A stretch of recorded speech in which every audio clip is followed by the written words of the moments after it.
Morning, welcome. My name is Jeff Johnson, Minnesota Real Estate Journal. It's thank you for joining us here this morning on a hot summer morning as summer is winding down. State Fair is going to be starting here, and I think it's next week, isn't it, or the week after, something like that. But before we get started, I also want to thank everybody that's watching our event from home here as well today. So thank you for joining us remotely. Before we do begin today's program, do want to take a moment to thank our sponsors for participating in today's event. The City of Elk River. I like that. Very nice.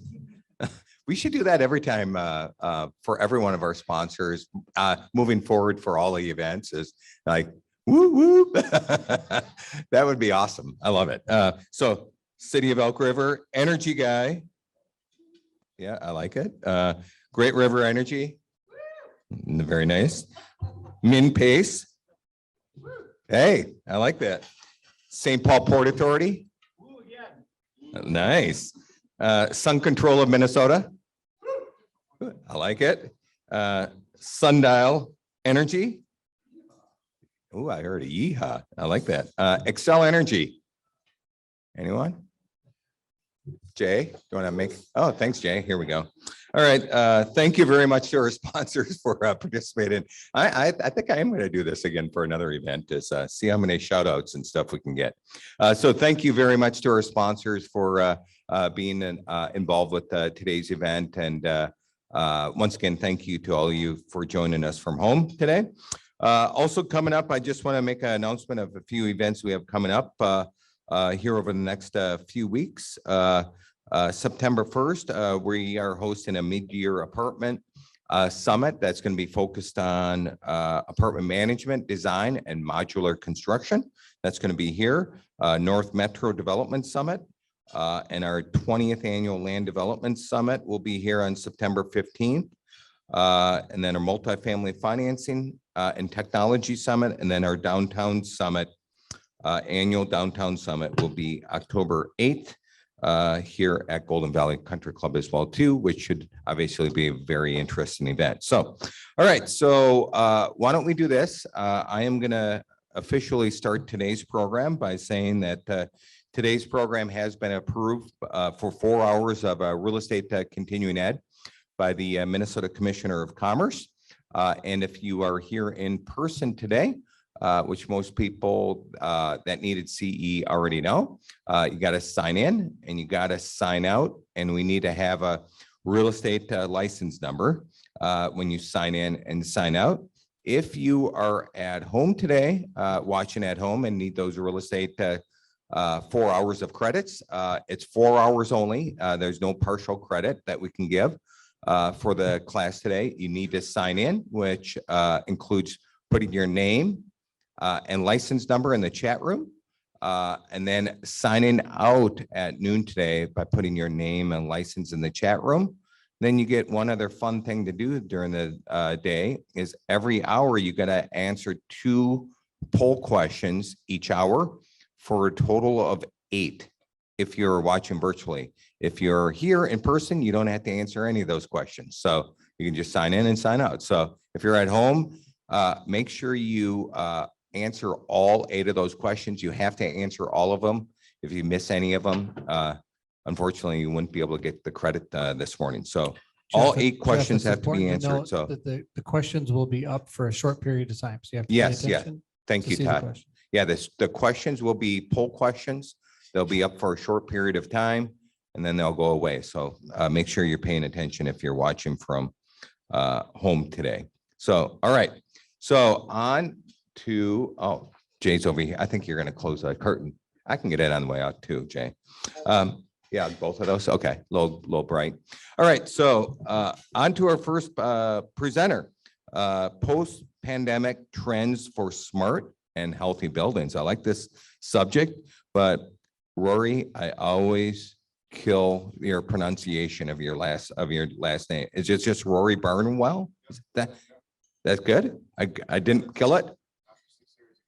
All right, I got it. It took me 6 years to figure this out. So, all right, come on up, Rory. It's all yours.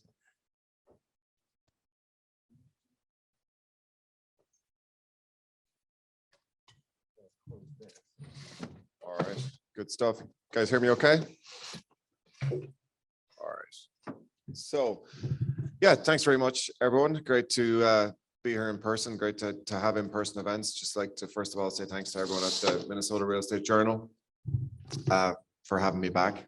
And yeah, just it's great. You know, it's been a challenging year and a half for everyone, I think, and we're still in challenging times with Delta and everything else. So just good to be in person. So with that, it is my first presentation in well over a year and a half. So you have to bear with me a little bit, but let's keep it conversational. Put their hand up if you got a question. For the folks at home, just throw it in questions in the chat box, and yeah, we'll fire into it. So I did bring one slide. I don't know, Jay, if you're going to bring that up. There we go. So thought I'd keep it simple today. One slide. Lots of talking points up here. Hopefully we'll get through. We want to talk about smart and healthy buildings. One other thing, I actually just came back from a vacation. I'm back in Ireland, so bear with me if I'm talking too fast. My accent might have gotten a little thicker while I was back home. But yeah, again, Ruairi Barnwell. I'm with DLR Group. I lead our smart buildings practice nationally. I'm based in Chicago, but I'm very close ties with Minneapolis. I feel like I'm up here every other week. My colleague Lana has probably seen me more in the last 3 or 4 weeks than a long time. But well, yeah, in my role as leading that smart building practice, kind of my job to keep on top of different technologies and stuff like that. So a lot of points on here, probably a lot of rabbit holes we could go down, but definitely just want to kind of talk through what we've been seeing over the last 18 months or so, what our clients are asking for, what new pressure points here. Obviously, it's an energy summit. We want to relate it back to energy use, energy conservation, and all the newer challenges that the pandemic has thrown us. So the two big ones here are air quality and energy. You know, I think let's start with air quality. Is the kind of the elephant in the room as we get back to our buildings. You know, tenants in buildings are asking landlords questions that they've never really been fielded before in terms of ventilation and filtration and all the topics that hadn't been very much back of house conversations now have come quite literally to the front of house. We've got leasing people pitching air exchange rates and Merv ratings of filters. And a lot of that kind of stemmed from when we got into this mess in March and April of 2020. ASHRAE came out and kind of gave some guidelines right off the bat in terms of how buildings should be approaching ventilating, how much outdoor air, when should we be purging buildings. Really kind of what it boiled down to is pre-occupancy, post-occupancy purges for ventilation. A lot of Merv 8 filters out there, kind of upgrading those to Merv 13, 14, 15. That was like the original kind of blocking and tackling that was happening in March, April, May. And a lot of landlords kind of scrambling to answer these questions. Well, I've got a big portfolio. I have no idea what kind of filters we have or how much we're ventilating and asking questions like relative humidity, where ASHRAE came out with like kind of the sweet spot is between 40 and 60% relative humidity, but that in the Midwest here we can dehumidify, but generally we don't humidify our buildings in commercial real estate and office buildings, maybe in healthcare, but it's very difficult to maintain that sweet spot. So challenging questions. And then I think any of us looking at kind of the industry news in those first couple of months, we're kind of bombarded with different technologies to make your building safe, and whether it's bipolar ionization or dry hydrogen peroxide or UVGI, and it's very confusing for landlords, for tenants, for consultants. I think, and we were getting a lot of questions back then on what technology should we choose, and I guess our general recommendation back then was, well, focus on the basics, on the ventilation, filtration. Don't spend money on these technologies that haven't been proven. And then also in terms of air quality, what data are we tracking? What are we monitoring? What a lot of our clients were asking for, air quality metrics that really hadn't been tracked before. CO2 level, I know CO2 is one that we've tracked traditionally from an energy conservation measure, right, for demand control ventilation. So that's one that would be pretty mainstream for design teams, operation teams, be pretty familiar with that. But in the context of shutting air off, right? What's the least amount of outdoor air we can bring in, driven by energy savings, and maintain maintain a healthy building. So that kind of concept, that was a mindset shift in mindset that occurred. It was, oh, now we're ramping up the air. You know, where does that leave energy? And quite frankly, those first couple of months, and still probably a lot of buildings to this day, you know, energy is very much a secondary concern. So I'd say that's very much another shoe to fall here is, you know, when's the right time to reset our buildings? When's the right time to go back to what we were doing pre-pandemic? And I don't think there's an easy answer there, but you know, CO2, as I said, that's kind of our mainstream metric, but particulate matter has become front and center, not least because of the pandemic and aerosols and everything else, but the, you know, the tragic wildfires we've been seeing on the West Coast, and that we're starting to see more and more. You know, we're going to end with climate change, but I think looking around, even though I was just back in Europe, as I said, you know, Greece is on fire right now. Australia was on fire before we went into this thing. You know, these are tragic events, but also impacting air quality, outdoor air, and that's starting to impact. You know, well, we need to open the windows in a classroom because the CO2 levels are too high, because our you know, we've too many kids in the classroom, but we can't open the window because the particulate matter levels outdoors are too bad. And so that all, you know, ties together with filtration strategies. And in the context of the pandemic, tracking CO2 as a good barometer for, you know, how many people are in the space. We all breathe out CO2. It's a natural human bioeffluent. So CO2, particulate matter, and the last one that a lot of people are tracking is volatile organic compounds. Again, that's in the context of the pandemic. You know, when we went into this thing, we were looking at deep cleaning strategies, and everyone wanted, you know, the concept of green cleaning that we would have adhered to for LEED or well building or whatnot kind of went out the window. And I think you know, maybe we're not you know, we're not washing our groceries with bleach like we were at the start of the pandemic anymore, but I think cleaning is still a concern, and the chemicals that come from that were starting to impact air quality. So, you know, looking at what kind of sensors that, you know, how are we gathering this data? There's a whole new data set that we hadn't really tracked before, that the tenants are asking for, that landlords want to get a handle around before they disclose it. Need to understand, don't want to put information out there that's going to scare people, because again, we traditionally haven't been controlling our buildings on air quality, right? We control our buildings on energy efficiency. We control our buildings on temperature, temperature control. I mean, we can be too hot or too cold, but we never really had the sensors in place in a traditional building automation system to kind of track how healthy is the building. So there's a whole lot of noise in that side of the industry in terms of the different IoT sensors and the different things that are being tracked, from air quality to occupancy. You know, we're looking at you know, people are starting to track you know, footfall and dwell time, wanting to better understand how spaces are being utilized, how, you know, quite frankly, are people, you know, what are the occupancy trends? Are people coming back? You know, whether it's tracking access control swipes at the turnstiles downstairs, or putting sensors in the office place, in the workplace to kind of see how people are people coming back. I think right now we're hovering somewhere around 25-30% occupancy rates, I think is where we're at today. But unfortunately, it looks like they're ticking downwards. And so all of this, I mean, you know, all of this conversation from the landlord's perspective is how can we get people back into our buildings? What data do we need to show? How can we show that we're operating a healthy building?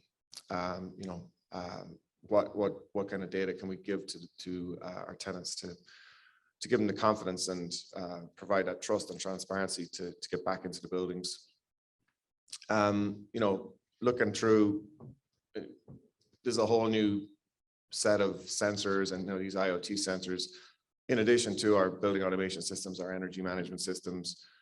And, you know, there's a lot of, I would say, data silos are happening right now, and big growth side of the industry I see is in digital integrators, systems integrators, coming out of the building automation world, tying those data sets together, and having your access control system talk to your lighting control system, building automation system, room booking system. Again, that's the demand is there for that kind of information, and you're starting to see the bigger tech firms tying these systems together, because ultimately we're getting, for these kind of operational excellence moving forward is going to kind of be defined and judged on user experience. And it's not good enough anymore to have an energy efficient building. It's not good enough. We can't have it's not good enough to say you have a healthy building without context between that. How do our tenants experience the building when they get back? And employee engagement. A lot of applications and platforms, whether we're talking about digital twins or tenant engagement apps. As I said, millennial, they want to have this information in their hands. They want to be able to swipe in with their phone. They want to be able to adjust the air quality, temperature, lighting, etc. From their smartphone, from the palm of their hand. So bringing it back to energy, where does that leave us? We're using a lot more energy now than we have been traditionally. I think I saw a report last year in 2020, even though the buildings were, most metro areas were pretty empty, I think we used almost close to 95% of the energy that we would have used if we're fully occupied. So we still have our energy reporting needs. We still have to, if you're publicly traded commercial real estate, a REIT, you need to do your ESG reporting every year. We still have our mandatory energy benchmarking and disclosure ordinances to adhere to. So we still, energy isn't, everything you're going to hear from the speakers here later on this morning, all of that is still as relevant or more relevant than ever. Smart energy management is even more critical now with the new mandates and protocols that are being put in place. And somewhere along the line here, we still have our carbon neutrality goals. We're still committed to that as industries and design. I'm in the design world. We're architects and engineers. We've committed to the Architecture 2030 challenge. We've committed to designing carbon neutral buildings by 2030. But that's a much harder proposition now, just to look at that just through the lens of energy and talking about net zero buildings and carbon neutral buildings. If we're not elevating the human experience of these buildings and energy efficiency, and a net zero building means nothing if it's not a pleasant place to be, if it's not comfortable. From a thermal comfort perspective, acoustics, actually, funnily enough, is a big one that a lot of our big tech clients are looking at, just because now when we get people back into the office, and it's, we've all been living and working in working in where we live in these hyper personalized environments, and when we get back to the office, there's a lower bar, a lower threshold of being annoyed by the person beside you who's on a Zoom meeting all day, so it's acoustics has been my kind of surprise metric that's bubbled to the top here, and we're doing a big project with LinkedIn right now where we're deploying all these sensors I mentioned at an enterprise level for them, and they're pouring millions into these sensors. And even at the start of the project, I was like, well, I can see the air quality sensors, I can see how they're going to use these occupancy sensors, but I bet these acoustic sensors are going to get value engineered. But no, they were the one that was actually ended up front and center. And really, why are they doing that? Why are they putting that money into, LinkedIn specifically have kind of made a commitment to be the most phenomenal workplace on the planet, so they want their employees to come in and enjoy the workplace and not,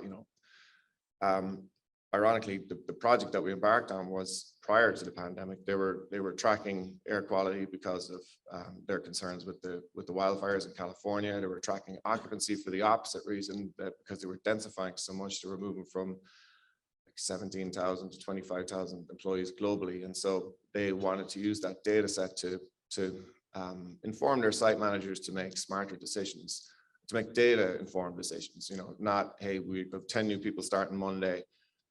It used to be a ping pong table, or let's move that ping pong table and put 10 workstations right there without any thought of, well, are the HVAC system sized appropriately to go there? Are people going to be comfortable? Are they going to be healthy? How's that going to impact? We're putting engineers beside accountants. These guys used to like it quiet. These guys are loud and collaborative. Now they're going to be annoyed and they're going to be annoyed.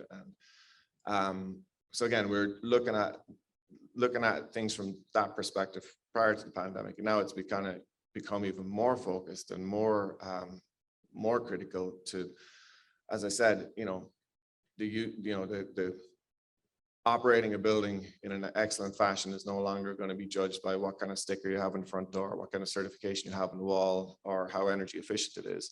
It's going to be judged by the experience of the employees, the occupants of that building when they get back. If they're not enjoying their experience, they're just going to work from home, right? Why would you? It's almost like a marketing campaign to get back into the office at the moment. But if you're getting there and you find you're not as productive, or you are being interrupted during the day, or you can't just lean over and open your window like you can at home, or get your Nest thermostat and turn it up or turn it down. And so these are the types of technologies that we become accustomed to at home that we need to work into the workplace. And then, in terms of where we're going from here, and things that we've seen bubble up through the pandemic that we think will last. Clearly we had, it's a big event, right? There's no getting around that, much like 9/11 was a big event, and coming out of that, we've had changed protocols at the air. We don't, air travel has never been the same again. And we got to take our shoes off going through security, and we got to go through much more rigorous security. And our buildings have become more secure as an outcome of 9/11. I think moving forward, the kind of legacy outcomes of this pandemic, I think it will be for sure. Air quality is not going away. The access to a data set that we never really previously talked too much about. As I said, very much a back of house mechanical room conversation now that leasing people want to know about, tenants want to know about. And so that's a challenge, to disclose that information that you're not really fully 100% sure about yourself. And so a lot of investment in chiller plants, air handling units, that kind of thing is needed.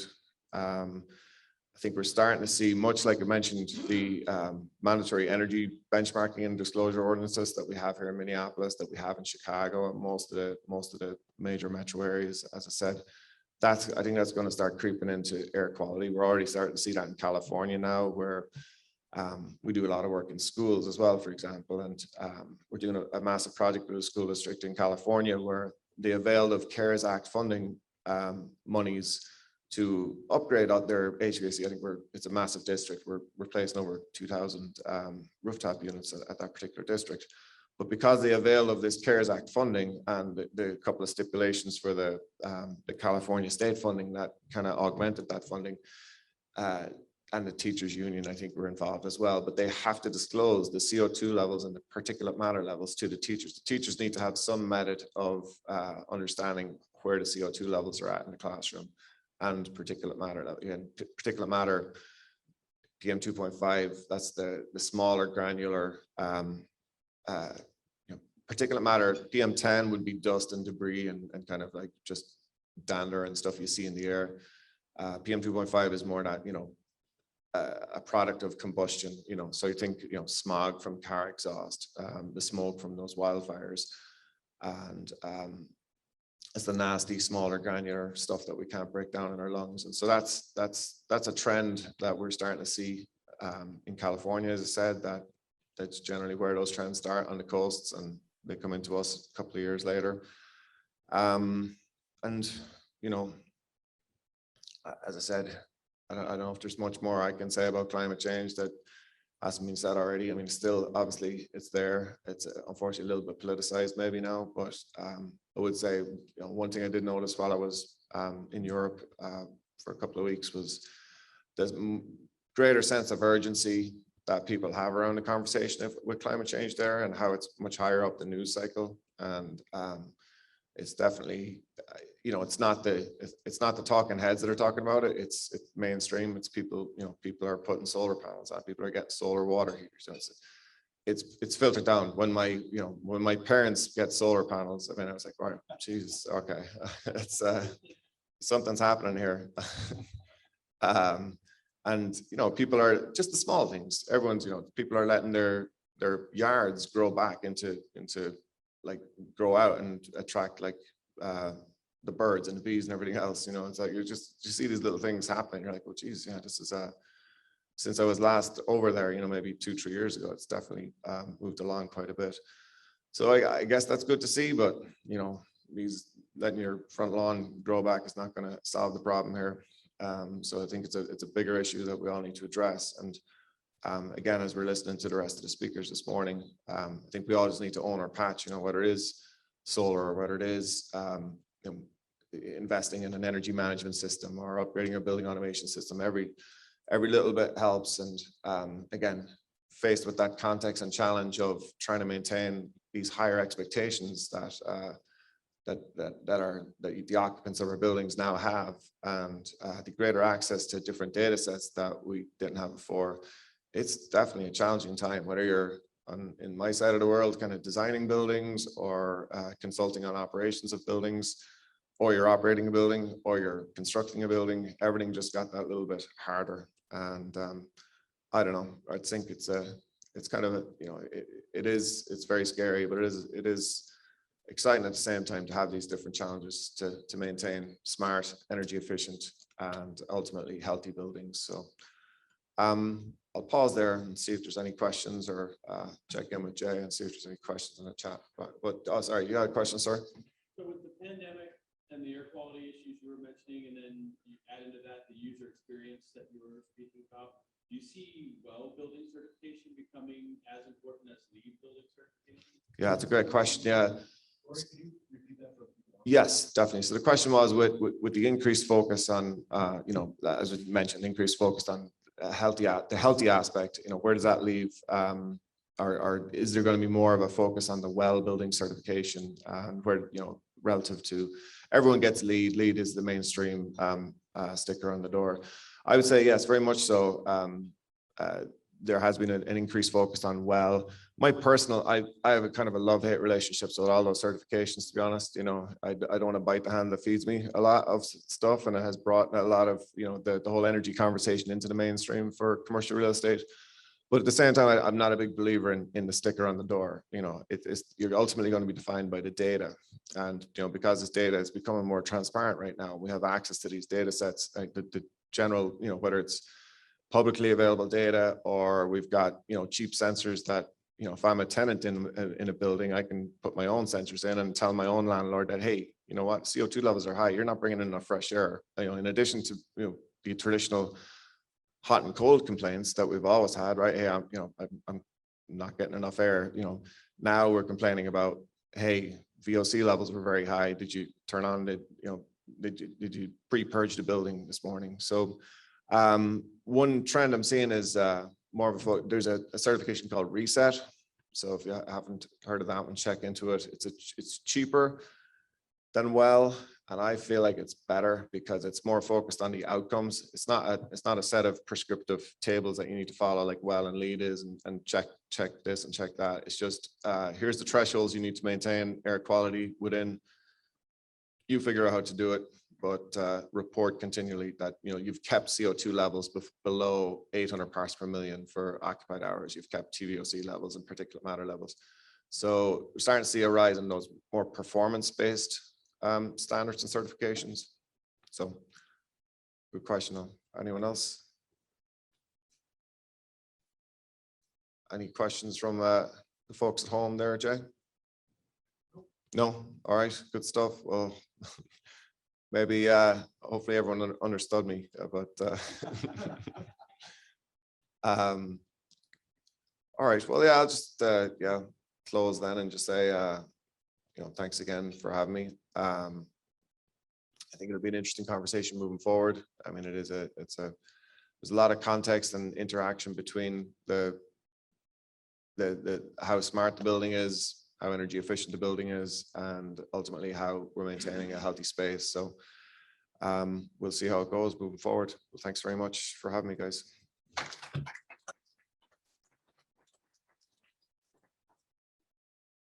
We're going to take a 10-minute break. Thank you, sir. Thank you.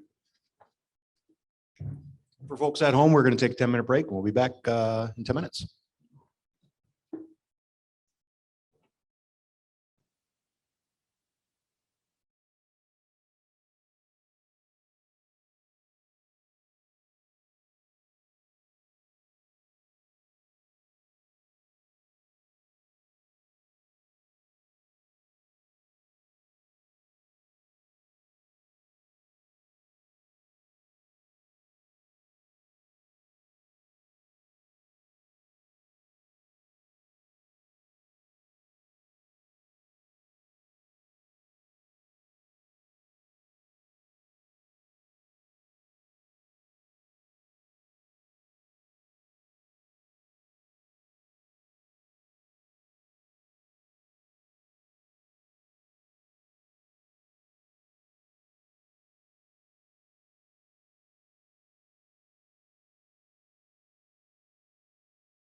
Ashley, are you there? I'm gonna try activating your camera.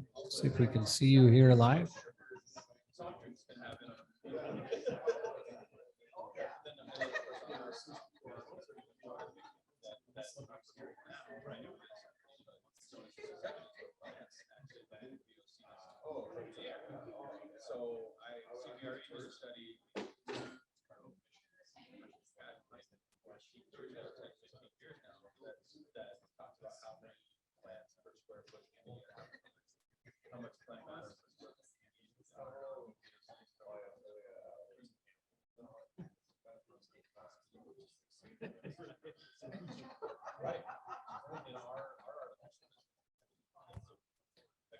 Hi, Ashley, if you're there, check your camera. If it's not working, notify us in the chat room.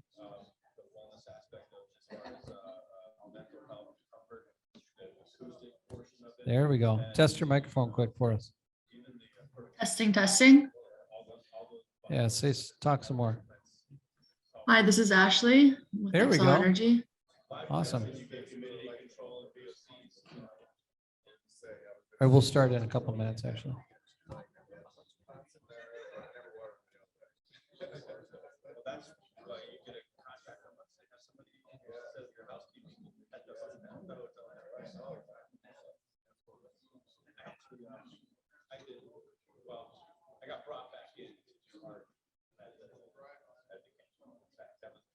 Previous life, I used to sell art, so. You have the one spot. You bet. You're number one in my book. Not had enough coffee for a good rebuttal. Would you? We didn't want to come up when the camera was on because I'd be the one that would catch my toe and end up spread eagle right behind the podium. Oh, hi, I'm here. Glad I'm here in person. Keep it professional. Gotcha. All right, if folks at home, looks like we have everybody in our seats here. If the folks at home can get ready, we'll start here in a couple seconds. All right, for our second panel, we have programs, rebates, and incentives for improving buildings. Moderating this panel, the one and only Aaron Sparks, Economic Development Lead for Great River Energy. So let's welcome Aaron in the panel.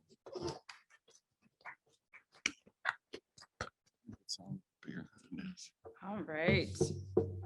Thank you, everyone. Hope everybody's doing good. You know, after about a year and a half of doing nothing but virtual meetings, I was going to come up and try and be funny and start off with something like, it's nice to see everyone's bottom half, but then that doesn't really sound right, does it? So I'm not going to say that. I'm just going to say welcome. We have an excellent panel for you today. As Jay said, my name is Aaron Sparks and I'm an economic development lead with Great River Energy. For those of you who are unfamiliar with Great River Energy, you're going to have to wait in anticipation a little bit longer because one of my fine colleagues is here to tell you all about our organization. And we are joined by our friends at Elk River Municipal Utilities as well as Excel Energy. So with that, I will go ahead and introduce our panel. Starting with Tom Sagstutter. He is the Conservation and Key Account Manager for Elk River Municipal Utilities. Tom is responsible for coordinating, designing, and implementing the electric and water conservation programs. Other duties include economic development, renewable energy initiatives, and government relations at the local, state, and federal levels. Next to him, we have my colleague, Jill Ywca. Jill has over 10 years of experience in the utility industry working on commercial, industrial, and agricultural programs. Jill led the development of Great River Energy's voluntary green tariff, Wellspring for Business, to help business accounts attain sustainability goals. Jill is the Association of Energy Engineers Twin Cities Chapter President Emeritus and is the 2021 recipient of the AEE National Young Energy Professional of the Year Award. She graduated from the University of Minnesota with a Bachelor of Science in Environmental Science, Policy and Management, is currently an MBA candidate at the University of St. Thomas. And joining us virtually, we have Ashley Hung. Ashley is a marketing coordinator at Xcel Energy, supporting commercial and industrial energy efficiency programs. She has been with Xcel Energy since the end of 2017, starting as a business intern, then graduating from the University of St. Thomas in May of 2019. So with that, we will go ahead and dive into our first question. I gave an introduction of the presenters themselves, but because each of you represent a different type of electric utility, maybe you could take a minute to talk about your organization, its structure, and how it may differ from the other two. We will go ahead and start with Jill. Well, thank you all for having me today. Can everyone hear me all right? Excellent, thank you. So I'm with Great River Energy, and we are a nonprofit generation and transmission wholesale power utility. So we provide wholesale power to 28 distribution retail cooperatives across the state of Minnesota. So you might be familiar with some of the more metro co-ops like Minnesota Valley, who is here in the room. Right, Hennepin is kind of the West Metro, Dakota Electric on the south side, and Connexus Energy on the North Metro. So those are all cooperative utilities that purchase power from us. And we are, as a nonprofit, we have a very democratic model. So each individual co-op has a board of directors that's elected, and then from their boards, they each have a representative that sits on our board. So we really are here to serve our membership, and that trickles all the way down to the end use members. So the building owners, building operators, tenants. So we're really here to serve our membership. And we're very, in the Metro, we recognize we have a very interesting dynamic in that we have a lot of commercial industrial space, but really the bulk of our load is residential. So we're very conscious to balance our portfolio of offerings when it comes to programs across all sectors. We provide power to about 1.7 million people across the state, primarily in greater Minnesota, but our business sector is very metro based. And so we really want to make sure that we're keeping up with trends across the industry. So in recent news, you may have seen the Star Tribune has been doing a lot of coverage. We also, on a power supply side, have just announced the sale of our Coal Creek station in North Dakota. So we just sold, or just gearing up to sell, our last remaining coal power plant. So our power supply is very quickly decarbonizing. And I think that's very relevant to this group because we're really talking about a lot of sustainability initiatives and carbon footprint and how that trickles down to individual buildings. So. All right, thank you, Jill. Next, we'll have Ashley answer that question. Thank you. Yeah, so I am with Xcel Energy. Who is Xcel Energy? We serve 8 states in the United States with a total of about 3.7 million electric customers and about 2.1 million gas customers. So within the state of Minnesota, we serve about 754 communities and provide electricity for about 1.3 million customers and a little under 500,000 natural gas customers.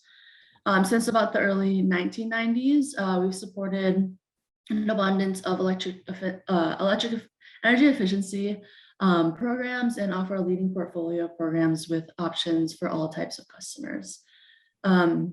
We've been leading or led the industry in initiating voluntary emissions reduction efforts with our generating plants, helping our states meet their clean air requirements, and several leading demonstrations and pilots underway for testing advanced technologies like EVs and renewables. We are also kind of we are transitioning towards our clean energy future. And we've been, for more than a decade, we've been pursuing this strategy to transition to clean energy. We have an ambitious plan to aggressively reduce carbon emissions company-wide by 80% by 2030, and about 60 of that will be going towards renewable sources, and to put us on the path to achieve our vision of 100% carbon-free electricity by 2050. We have a upper Midwest energy plan that will help us set the path to achieve that 2030 milestone. But serving customers with 100% carbon-free electricity while required technology is not quite commercially available, even though our carbon-free aspiration is decades away. We're beginning to work now with stakeholders and develop these technologies as well as policies and support that will help make these aspirations achievable. We can achieve these aggressive clean energy targets and protect reliability and affordability through this plan. And we're kind of looking forward to this goal and this vision of Xcel Energy. Great, thank you, Ashley. Finally, Tom. Well, I'm the little guy at the table. I'm here representing the Elk River Municipal Utilities. Municipal utilities are the smallest. There's about 167 municipal utilities in the state of Minnesota, and they range in size from 500 customers to Rochester. And I can't, I don't have their number off the top of my head, but they're the largest municipal utility in the state of Minnesota. And Elk River is the 13th largest. Where we're a little bit different is obviously we're smaller, but we are governed by the customers we serve. We report to a utilities commission, which reports to the city council, which answers to each and every member in the community. So all of our customers are welcome to come to the public meetings once a month and have a say in how we operate their utility. So very, very close knit. So we are representing all of the interests of our customers, and they can voice that to us very clearly. Another key benefit in the municipal utility model is as a utility, we provide payments to the city, which helps reduce taxes. It's a little thing called payment in lieu of taxes, or in shorthand, it's called pilot. So that is another key differential component to the other two cooperative model and the IOU model. But we are very similar to the co-ops because we are owned by the customers we serve, such as they are. And Elk River was actually unique in the fact that it was started out in 1915 as a investor-owned utility. Fred Waterman started the electric and gas utility in Elk River. And then in 1945, the city and township actually bonded and purchased the investor-owned utility and became a municipal and has operated as such since. So for us, like everyone in the electric industry, our power is provided from Minnesota Municipal Power Agency, and they also have the same goals as the other two utilities represented here in going carbon free. So big push, local, smaller, distributed energy resources, and carbon free seems to be the way we're all going. So, and that's a good thing, especially for everybody in this room too. So thanks for having me. Thank you, Tom. I think that's kind of going to be a recurring theme throughout this presentation. You'll probably hear more about plans to reduce carbon emissions and go more renewable throughout. So next, I would like to dive into our programs. That's kind of what this presentation is all about. We all offer a suite of programs for our members or customers. So if each of you could take a little bit of time and tell us about the programs that you offer. There's likely to be some overlap here in the types of programming offered. So if you want to focus on maybe a new program you've developed or even a case study about how you've kind of put some of those programs into practice, we will go ahead and start with Ashley for this one. Thank you. Yeah, so we have a list, as Aaron had mentioned, of conservation improvement programs, very similar to the other two of the utilities beside me.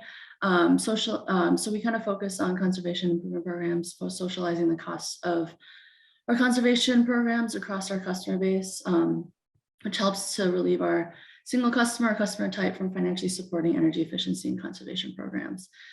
So by participating in our programs, you can receive incentives to help optimize energy efficiency in your buildings and homes. We assist with and consult in helping to identify, prioritize these opportunities to provide rebates to offset the cost of equipment. Furthermore, you can spend your dollars on your business, your energy bill, excuse me, and increase operating efficiency and reduce maintenance needs. So the first step is kind of deciding and finding the right program that fits you in your business. So I'll briefly go over just kind of a couple residential, business, new construction, and a community program that we have at Xcel Energy. But I'll definitely mention that if you are looking to participate in any of these programs or find more information and learn more about these programs, to visit our Xcel Energy website. The first residential program, which is definitely similar to, I think, the other two utilities beside me here, is our Home Energy Squad program. Just to briefly talk about what that program is, it's a free virtual visit with the environment here today, the Home Energy Squad technician, that is about a 1 to 2 hour video call, just to help you discover your low cost energy saving opportunities, identify possible projects you can save even more on. And once that virtual visit is complete, you'll be able to take the next steps, which could be a in-home visit or connecting directly with your energy advisors to assist you with an upgrade. And we also have a Saver Switch program, which is very similar, on hot summer days like today, on this Friday, it's increased air conditioning use, which pushes demand for electricity to a peak. By participating in our Saver Switch program, you'll help us manage these peaks by cutting back just a little on time on your energy air works to cool your home. In exchange for your participation, you'll receive savings on your electric bill every year that you participate in our Saver Switch program. These switch cycles for your air conditioner is generally at 15 to 20 minute intervals. So the circulating air that's already kind of cooled throughout your home kind of stays on, and it's typically activated between 2 p.m. and 7 p.m. on your day. We also have a range of business programs, our lighting program, but I definitely want to mention our business new construction programs. We have energy design assistance and energy efficient buildings. Our energy design assistant program is using real-time modeling. The design team can run scenarios and immediately see the impacts of that option. The big benefit here is that it provides you information earlier in the design process to aid in any decision-making of your building. Incentives that are also available for this program is a design team to support your additional time they spend in participating in this program. And as I mentioned, the energy efficient building program, well, not as well known as the EDA program, it is ideal for smaller buildings and has more of a straightforwardness with the projects that don't require any energy modeling. There's free consulting services that helps you identify and prioritize your energy efficiency strategies that help reduce these energy costs. And there's no hassle with any applications or invoices, but we at Xcel Energy will help you take care of that. And then, as well as I alluded to, our community program called Partners in Energy, which we work with some third-party vendors to help us plan and implement, is a program that supports communities to help develop and implement energy plans. We understand that each community has its own unique energy needs and priorities. So this program, also known as PI, services as a tailored complement to each community's vision. So what this kind of looks like is, in the planning stage, we help you identify local energy priorities that develop a path that leverages all resources available to your community. By working with residents, businesses, and even your own government facilities, communities can help save money, promote renewables, and drive toward greenhouse gas reduction goals. On the implementation side of this program, Partners in Energy will help each community's individuals' needs. Through Partners in Energy, we provide resources to better enable these efforts. We work with and support the development of your energy plan by supporting implementation for the first 18 months. And if you already have a plan, or maybe just a single goal or idea, we definitely can help implement that as well. I kind of push through a lot of that information pretty quickly, but again, please do visit our Xcel Energy website if you'd like to learn a little bit more and participate in any of our mini programs. All right, great. Next, we will allow Tom to talk a little bit about the programs that Elk River Municipal Utilities offers. Thank you. Yeah, I guess the number one thing is give us a call. And I don't think it matters which utility model. If you're building a building, redeveloping a building, reach out to the local electric utility, the natural gas utility. Things are changing and things are going to change drastically moving forward. In the last legislative session, they passed a little thing called the ECO Act. There's a lot of energy efficiency and sustainability measures that are included in that. We're just all still trying to figure out what it means. They passed it and now we have to figure out how to implement it. So there's going to be a lot of changes coming forward, but there's a lot of existing programs, electricity, natural gas. I mean, we offer the full complement of services that Ashley talked about, lighting, retrofit. We're still doing a lot of those. I'll throw out one minor case study. We had a big box retailer change out from 400 watt, 454 watt metal halides. They went to 200 watt LEDs. They saved 148 kW in demand charges. You multiply that times 15 cents, rough numbers, it's like $2,000 a month. It's $24,000 a year in demand charges alone. They saved a little over 1 million kilowatt hours. You look at a project like that for, what was it, 693 lights. It was about $95,000 a year that they saved on their utility bill. So it's worth making a phone call and seeing. That's an extreme example. Obviously, 693 lights is a lot. You may have a small strip mall, which maybe has a couple hundred tube lights, something like that. But you also have to figure scale. You're talking about a big box. The numbers are a lot different. $300 a month to a smaller retailer, tax shop, somebody in a strip mall, grocery store. It still means a lot. So please give us a call. All right, I think I beat that horse to death. There's just, in our area, I'm not seeing a lot of activity. The pandemic has slowed a lot of things down. People are waiting to see. Our activity on energy efficiency is slow. So I'd be interested to hear from the other two how they're doing, but we're really struggling in that sense. But one thing that's a little bit different from the municipal model is we also focus a lot on water. Water is a big concern.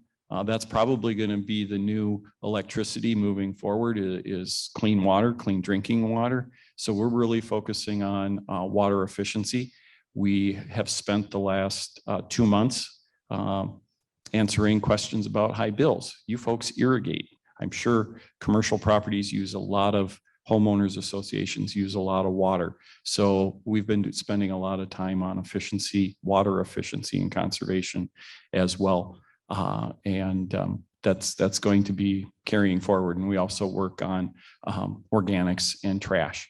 Again, we are very focused as a community on sustainability. That's part of the reason why we're Energy City is we take a holistic approach to the environmental impacts that we have on our community. So with that, I'll turn it over to Jill. Thanks, Tom. I want to reiterate something Tom said, and that is if you are thinking about an energy efficiency project or you have one on the books, reach out to your local utility so that you can find out what your rebate incentives are specifically, if there's any special qualifications, and also just to make sure funding is still available, especially if we're getting late into Q3 and Q4. It's really important to reach out and make sure that funding is available for the rebate programs. Similar to both Ashley and Tom, we have a very similar suite of programs. Lighting is probably our #1 utilized program, really thinking about LEDs, retrofits from LEDs. If you have old 4-foot or 8-foot fluorescent lighting, that is one of the best opportunities to retrofit to LED, one of the most cost effective. And it also helps from like an occupancy standpoint. So for building tenants, it just improves the quality of light. So there's some very tangible benefits there outside of just energy. You know, something that I haven't heard that we offer from compared to the other utilities is Q4 last year, we launched a healthy buildings program. It's part of our HVAC program, and it really provides incentives for some of the technologies that were discussed in the first presentation. So UV lighting for disinfection is one of the top technologies. We do offer a rebate for bipolar ionization. It does go through our custom program. So those are two technologies that I feel like have really had a resurgence over the last year due to the pandemic. Also, the Merv filters were mentioned. That's an important one when thinking of your HVAC and what you're able to filter out of the air before it may recirculate throughout the building. But really the keystone of our Healthy Buildings program is the indoor air quality assessment. Do you have a problem with your indoor air quality? I think that's the first question. And then you can make a game plan from there. Of course, you know, the other thing that was mentioned a handful of times was the Energy and Design Assistance Program, EDA. If you're doing new construction, that is a wonderful, we try to make it an easy program to step through, and you can partner both the electric and the gas utility with that. So if you have a cooperative on the electric side and say Xcel Energy on the gas side, you have two utilities there. And one turnkey program to help you through the rebates. So it's a really, I think it's a very inclusive turnkey program if you're thinking new construction. And it really provides you tips along the way to make design modifications, sometimes that are low cost, no cost at the beginning at new construction. So that's an excellent program I can't speak highly enough of. Of course, you know, you got your rooftop units, your chillers, all of that is available. We have rebates for those. Something more on the industrial manufacturing side is compressed air. We have a whole suite, a whole menu of compressed air rebates that are prescriptive. So if you've got manufacturing folks, sometimes compressed air is referred to as the other utility. So it's very high intense energy piece of technology, but is often crucial for manufacturing. So that's a great program that's been seeing more traction lately. And maybe that's because the manufacturing folks have been so critical over the last year and a half. So I think there's some interesting parallels there as well. The other program I want to mention, and maybe we can go into a little bit deeper later, is our Renewable Energy Credit Program, Wellspring for Business, that Aaron had mentioned earlier. So if you have sustainability goals, especially net zero type goals, how are you thinking about getting your energy to net zero? And I want to just put out there that your utility should be a partner in this. And they might have the most cost-effective resources for you to get to zero emissions. So think of your utility as a partner. Again, reach out to your cooperative as soon as possible because they can walk through all of these offerings with you and help you determine kind of what your incentive rebate might look like and how that fits into your cost benefit on a capital project. But also thinking of the REC programs, how does that affect day-to-day operating costs? And do you need a budget for that? Or is that something that fits in your current budget? So I think those are very important discussions to have with your energy utility folks. And if you're not sure who that is, call your utility and ask to speak to someone about commercial rebate programs, and they'll get you to the right person. We also have, you know, in implementing some of these programs, they can be large capital upgrades. And so we do have a handful of loan options that the cooperatives offer, whether it's business expansion, if it's new construction, or just expansion on an existing facility. We have our energy efficiency and electrification fund. So that's really looking to do loans on the efficiency projects. Maybe it's conservation, but maybe it's also electrification. So something we're seeing kind of tying back to sustainability goals is what kind of transportation do you have at these facilities? And I'm not just thinking electric vehicles in the parking lot, but also like forklifts. Electric forklifts have really taken off in the last few years, and I think part of it is energy and sustainability related, but it also has other health benefits around indoor air quality again. And there's OSHA monitoring that doesn't have to go with electric forklifts. So there's an administrative paperwork burden that is relieved going with all electric. Multifamily apartment type buildings, that's another big spot for electric vehicles. And as you're thinking about utilities, should that be a shared expense on a house meter, or should that be specific to a tenant? Is that another amenity that can be marketed for a specific facility? So I think that again ties back to corporate sustainability goals, and are you providing amenities that your tenants might be interested in or can differentiate your facility? And then also what we're seeing more and more, speaking of electric vehicles, is interest in fleets. And I tie that back to the utilities, because does your facility have enough power? Is it sized properly to accommodate an all electric fleet? And I think that's, I don't know that most people are going to know that off the top of their head. If you suddenly have 20 electric vehicles charging at the same time, what does that mean for demand rates? Can your transformer handle it? So again, that's another, I wouldn't even call it emerging technology anymore. Electric vehicles are here, especially with the new zero emissions legislation that was just passed for vehicles. So that's coming. It's not that far down the road. Is your facility ready for it? And how do you get your facility ready for it? Again, I would say reach out to your utility partner and explore what your options look like. Thank you. That kind of leads in nicely to our next question, which. Question online. Perfect.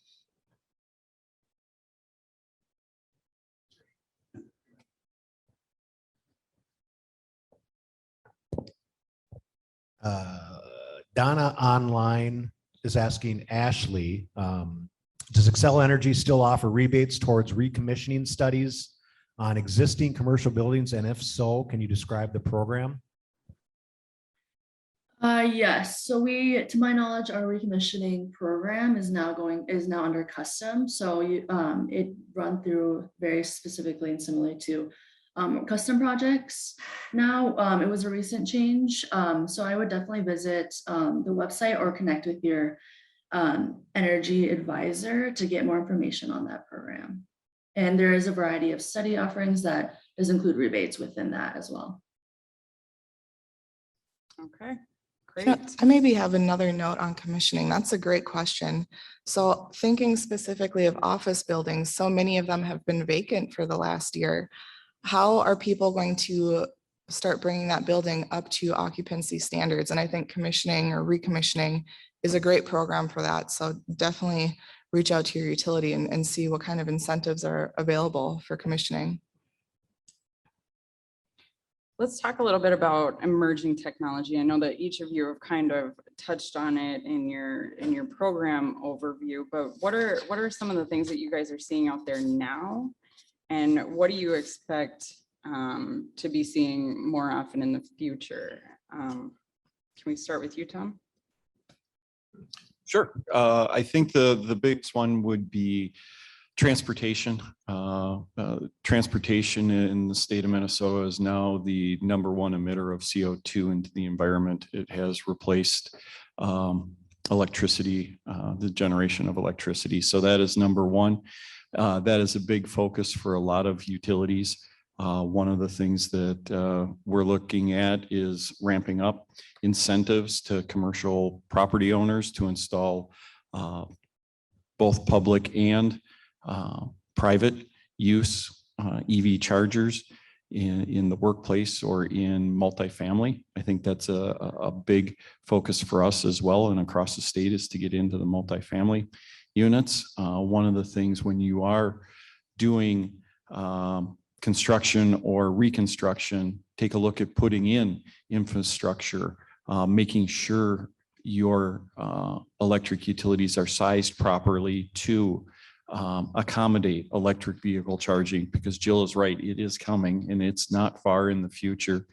And you can save tenants and property owners by thinking a little bit forward and installing conduit or infrastructure to make that easier as you are retrofitting those buildings or doing new construction. Another area of increasing opportunities is electrification, whether it be space heat or water heat. There's also talk of using water heat as a storage medium going forward. One of the benefits of electricity is it is so clean now. Many of you would remember not so long ago that electricity was the evil energy because we were burning coal. And now we are the good utility because we have migrated to so much renewable. It is, in a lot of people's circles, the fuel of choice. So we're looking at heating water and heating homes with electricity through high efficient equipment, heat pumps, air source heat pumps, ground source heat pumps, heat pump water heaters. Those types of equipment used to be much more expensive, but between the technology becoming more affordable and the increased sustainability efforts, they are becoming more and more attractive. So those are the areas that in our small utility, we're looking at growing. Okay, great. Jill, do you want to Aaron, respond? we to had a that? question. Oh, we have another question.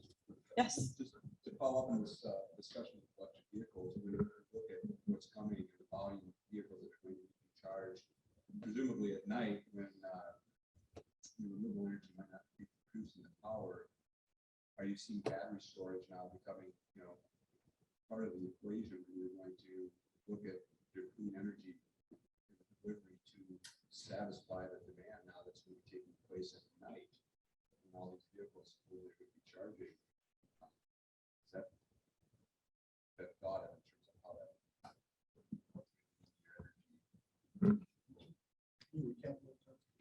that? The gentleman was asking about incorporating, and correct me if I summarize incorrectly.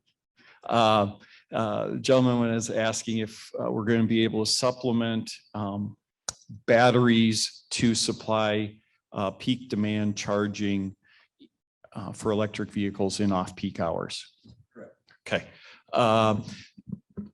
Short answer is, I shouldn't even say short answer.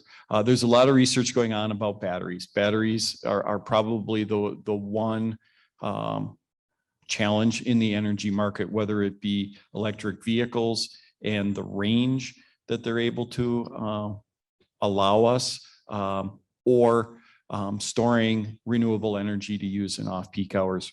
Honestly, right now, battery costs are expensive. That cost is coming down, but I would say over time, you're going to see that happening more and more. Currently, it's a work in progress, and they're trying to get there, but currently there isn't enough battery capacity to charge electric vehicles at night. So it is coming off the grid. But one of the things that we do as a local utility is for all of our chargers that we own and operate in the city of Elk River is we purchase renewable energy credits to make sure that anybody charging their vehicle at one of our chargers is getting 100% renewable energy. That's a little bit more cost effective for us to do it that way versus having the batteries. So, and that's just my opinion. I'm not an engineer. I'm not a MISO guy, but that's what I'm seeing from our level, and supplementing the demand for the chargers through purchasing renewable energy credits is the most cost-effective thing for us to do.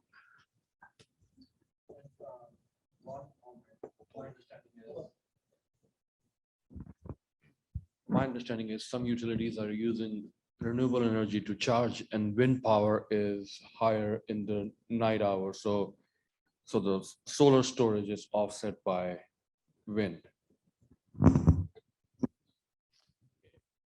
I just had, I don't know if Jill or Ashley wanted to comment on the battery question. Just make it available if you. Yeah, so thanks to Niraj, that was a really good comment and very good question, actually. And I think it might vary by utility and vary by state and by region.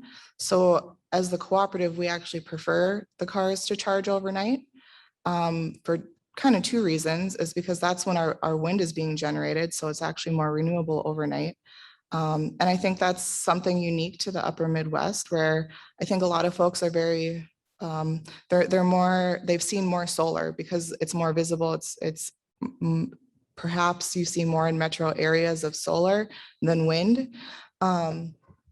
So at least for our power supply portfolio, we have more wind in the shoulder months, so spring and fall, and then overnight. So we prefer charging overnight, but it's not necessarily required. The other thing is we do have some overnight charging programs that actually provide an off-peak rate. So it's a cheaper electric rate to incentivize that very behavioral choice of how to charge your vehicle. It's cheaper for the electric utility. So as a nonprofit cooperative, we want to pass those rate savings onto our membership. So yeah, good question. There's a power supply piece and a technology piece there, I would say. And thinking of emerging technologies, batteries definitely fit in there too. I think they're starting to at a commercial industrial level. In the last couple of years, we've been getting questions from commercial industrial accounts that have a backup generator participating on our load management program. And their question is, hey, my backup diesel generator asset is approaching end of life. What are my options to replace and upgrade it? And can I do it with a battery instead of a diesel powered generator? And so that's very emerging, and we don't have a clear answer for that quite yet. And a lot of it ties back to energy market dynamics, which most of our end use members don't see because it's at the wholesale level. So a lot of that really is just straight supply and demand on the real-time energy market. But that is a whole separate panel. Again, I would reiterate electric vehicles. They're here now, but there's so much more to come in the next 3 to 5 years there. Whether it's on-road or off-road transportation. So again, thinking electric commuter vehicles, fleet vehicles, but also things like forklifts for new and emerging technology. And also to reiterate the idea of electrification. Electric technology so many times has a benefit over other fuel sources. And I'm thinking specifically like in the manufacturing industry, a lot of their equipment. So I'm thinking primarily like drying and curing type activities. So if they're doing any kind of coating that requires a drying or curing time, the electric machines tend to produce better quality over gas forced air type drying. And so you're getting less reject parts, they're passing the quality inspection. And so you're having less rework, which means you're using less utilities. So it might cost slightly more on the operation side with the electric bill, but you're actually producing more and better output. So I think that's an interesting example of where electrification, you might be paying more out of one budget, but your revenue stream is suddenly more. So thinking about how different budgets play with and against each other, and is that a hurdle in your organization? And what's the best way to address kind of that cost benefit when you're affecting multiple budgets on a balance sheet? Good. Yeah. Ashley, do you want to talk about emerging technology, or do you have anything to add? Yeah, absolutely. I mean, I'd just say Tom and Jill covered a lot of great information, and I think very similar to all the utilities on this panel. Lots of the information's kind of converging together, but yeah, I'll just add. We do, just talking on EVs. we provide an EV accelerated at home charging program that does allude to and prefer that you charge overnight for more cost savings. It's specifically for the installation of level 2 chargers. That's kind of more convenient and faster charging and provides faster charging. It is basically a charger and the electrician installs it for you and it maintains the charger in working order. Yeah, so as I alluded, the lower upfront cost for charger and the install of it. And then on your Xcel Energy bill for a lower monthly fee, and again, preferred to charge overnight for more cost savings. I'll also just allude, Xcel Energy is definitely, a big topic within our utility is EVs, and there's lots of emerging new things and things in the works that are happening. We have a big goal of powering 1.5 million electric vehicles by 2030. And so there's definitely lots of experience, lots of works kind of going into that vision and, going into electric transportation as Tim had alluded to, and, improving air quality as well. Okay, great. Thank you. I have a quick follow-up question, on this topic. It sounds like, the trend to electrify equipment and processes is really amping up and is expected to continue. That's what I'm gathering from your guys' comments here. If I'm a business owner or a developer looking at a new project, and maybe I don't currently have an electric fleet, or I'm not currently using electric forklifts, but I see that coming in the future. How do I best plan for my facility and sizing our electrical infrastructure? Is it best to just kind of go bigger now, anticipating that I'll need it in the future, or size it appropriately for where I'm at today and kind of just grow as I grow? I can maybe just add a couple of comments on that. If you know you're going to go with electric forklifts, maybe not in year 1, but in year 3 or year 5, it's definitely more cost effective to factor that into your build on the new construction at construction time. But if it's something you're interested in, you're just not sure what the market's doing, you're not sure that it's going to be in the first 3 to 5 years, and you're not sure that you're actually going to do it, then it might just make sense to size it based on the load you're planning for. I think it really varies on your commitment to sustainability goals. If you have strong sustainability goals, you should be considering electric. Or if your customers have strong sustainability goals, you should be thinking about electric. Thank you. Switching gears now to renewable energy. I know we've talked about this quite a bit so far, but what are you guys seeing at your utility level, and what can your customers expect as a result of that? And then what specific programs do you offer to help customers meet their individual sustainability goals?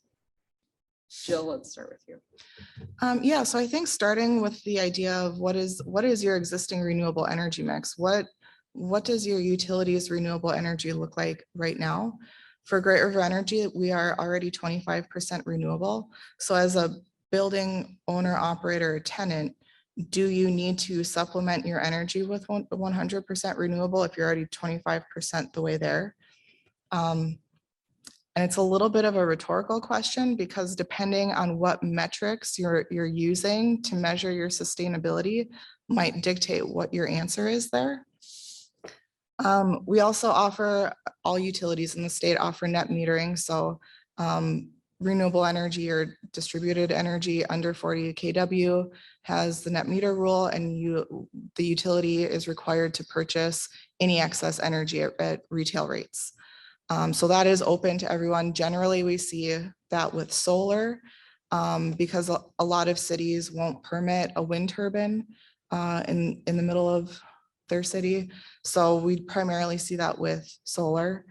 But then I think, well, at least Great River Energy offers renewable energy credits through our Wellspring for Business program. So maybe your facility isn't a good candidate for solar. Maybe it gets too much shade, or maybe your roof can't support the weight. So you can talk to your local utility about what can I get through you guys as our energy partner for renewable energy? Maybe you're already providing us 25%, but I wanna supplement the other 75% with renewable energy. How can I do that with you as my utility partner? And so we developed the Wellspring for Business program specifically to address that question we were getting from our membership. All right, great. Ashley? Yeah, just to take on to all the great information that Jill just provided. I know it was alluded to, we do have a wind source program through our renewable group, and just sourcing your power through local wind. We have a month-to-month subscription that is a 3-year business commitment for that. We also have a Renewable Connect program that WindSource will actually be transitioning into at the beginning of 2022, just as an update, which allows you, a mix of, local solar and wind power, as well as kind of that full REC ownership as well that Jill had alluded to. We also have a REC program within our renewable program grouping. I'll also just mention, we also have Solar Rewards community program so that you can support your solar garden, your community solar garden, and receive kind of financial credits that kind of go along with that. In addition, I'll just kind of reference our Xcel Energy website to get more information on our mini renewable programs. Great, thank you, Tom. Yeah, we have a similar program. Our portfolio currently is 20%. So you pay, you sign a year-long contract. It's 0.002 cents per kilowatt hour. So that on 1,000 kilowatt hour monthly bill, it would be $2, and then you would be 100% renewable. And we also offer the net metering as well as any other utility in the state of Minnesota. So keep it short and sweet on that one. Right. Well, thinking about energy policy and how this kind of dictates a lot of what we're doing at the utility level, what are some of the big changes coming, and what does that mean for end use customers? Maybe playing on the renewable energy piece, Minnesota has the Renewable Energy Standard legislation, which ramps up renewable energy in power supply portfolios over time. So right now, 25% GRE's renewable energy mix at 25% is meeting that. We've also pledged to get to 50% renewable by 2030, which is not that far away in utility time. So again, thinking, if 50% of my facility's energy is going to be renewable in the existing power supply, that I don't have to pay anything more or less or different on my utility bill for, if I have a net zero goal, how do I want to cover that extra 50%? So renewable energy standard is Minnesota legislation. I think that's an important piece that dictates a lot of power supply and is equitable across all of our membership. It's not just commercial, industrial, agricultural, or residential. It's for everybody. Tom had mentioned the ECO Act. That legislation was just passed earlier this year, and that really supports the transition to electrification and the decarbonizing power supply. So the ECO Act is like a revision, I would say, to our conservation improvement program, which is under the 2007 Next Generation Act. So all of our efficiency programs are really driven by state policy, and it's a regulatory compliance piece. But in the co-op world, we also see it as a member service. It's what our membership expects.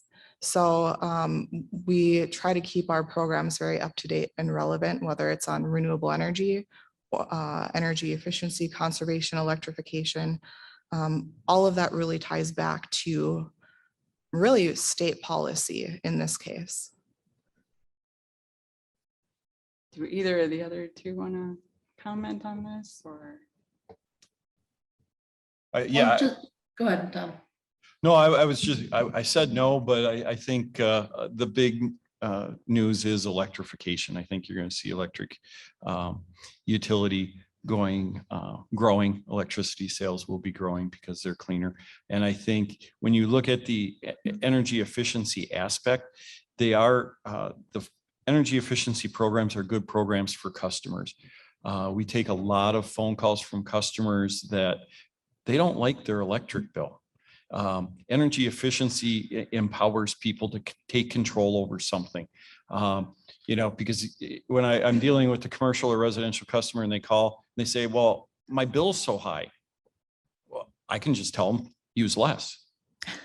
Our price doesn't change, but it empowers people to take control of what they can. And it empowers them to improve and help their bottom line.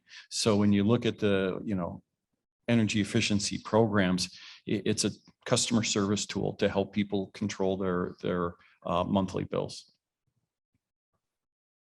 I'll just add, I think Tom and Jill really alluded to the main key points, that I think there's just a lot of exciting activity happening within the energy policy world and in the news lately. I know that we have working groups that are kind of forming to figure it all out. So I think come next year, there'll be a lot more to share come the energy policy world. All right, great. I think now we can kind of open it up. If any of you have questions you've been holding on to throughout the presentation so far, now is your chance. Not all at once. Okay, the audience doesn't have any. I have a couple of questions. So one I was going to ask is, when should a real estate professional or end user connect with their utility partner? But I think we've heard throughout the presentation that the earlier, the better. So I'll ask, when someone reaches out, whether it's a real estate professional or a business owner, end user, what pieces of information are really the most critical for you to be able to provide them the best service to help them in whatever it is they're looking to do? I mean, what information on their load size or their projected load size, where they're located? I mean, what are those kind of key concepts that they should have a good grasp on before they reach out?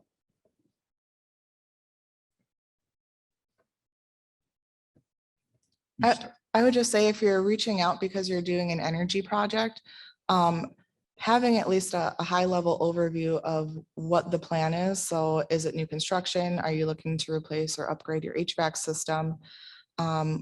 Just if you're just thinking about it, starting with a general overview so that the person on the utility side can start thinking about, okay, what programs apply to this? If it's new construction, it might be, okay, we need to get engineering involved to size the service, the transformer. But I also think, if you're just calling into the utility over the phone, you're probably starting in some type of customer service or billing is usually where the phone call rings to first. And so getting to the right person to answer your questions, I think sometimes can be a little bit of a skill. And so really saying upfront, like, this is what I'm doing. I have an energy efficiency project. Am I talking to the right person? Who should I talk to? And so I think really getting to the right person on the front end is half the battle. And then certainly as projects change or evolve, keep your utility person updated, and they can think about, okay, what other programs might apply based on these changes, or what doesn't apply anymore, just to keep that conversation going so that everybody kind of has the expectation of what's going on. Great. And then I have a question, unless you have a. No, go ahead. Can any of the panelists speak to the current KWH price and what is the projection for next year? That was from Donna online. We're on the wholesale side, so you're not going to see our rates. So I think I might pass that off to the other two. For me, we generally forecast between a 1% and 3% increase per year. But I will say that for the past 5 years, our rates in Elk River have actually gone down 5%. I don't know if we're going to be able to hold a flat rate this year going forward. We may actually have to look at a rate increase, but that's what we're evaluating right now. Market has, the MISO market has come up, and based on wholesale prices going up and prices for everything we're seeing going up as a result of pandemic, prices are up and lead times are way out. We're looking for construction projects. We're looking at 6 to 12 months to get products in, and prices are not going down. We're seeing steel and copper. Everything is off the charts. So to say that we're not going to have a price increase, I can't say that, but and I'm sure all utilities are like that. We do our best. We're owned by our community. We're a nonprofit. We do what we can to keep the prices as low as we can, but I would suspect that I don't know how much longer we can hold the line on that. I would just mention, that's a great question. I don't have any current updates on that personally from Xcel Energy, but that's a great question. And if you'd like to learn more about that, I would definitely reference connecting with an Xcel Energy representative to get specific information.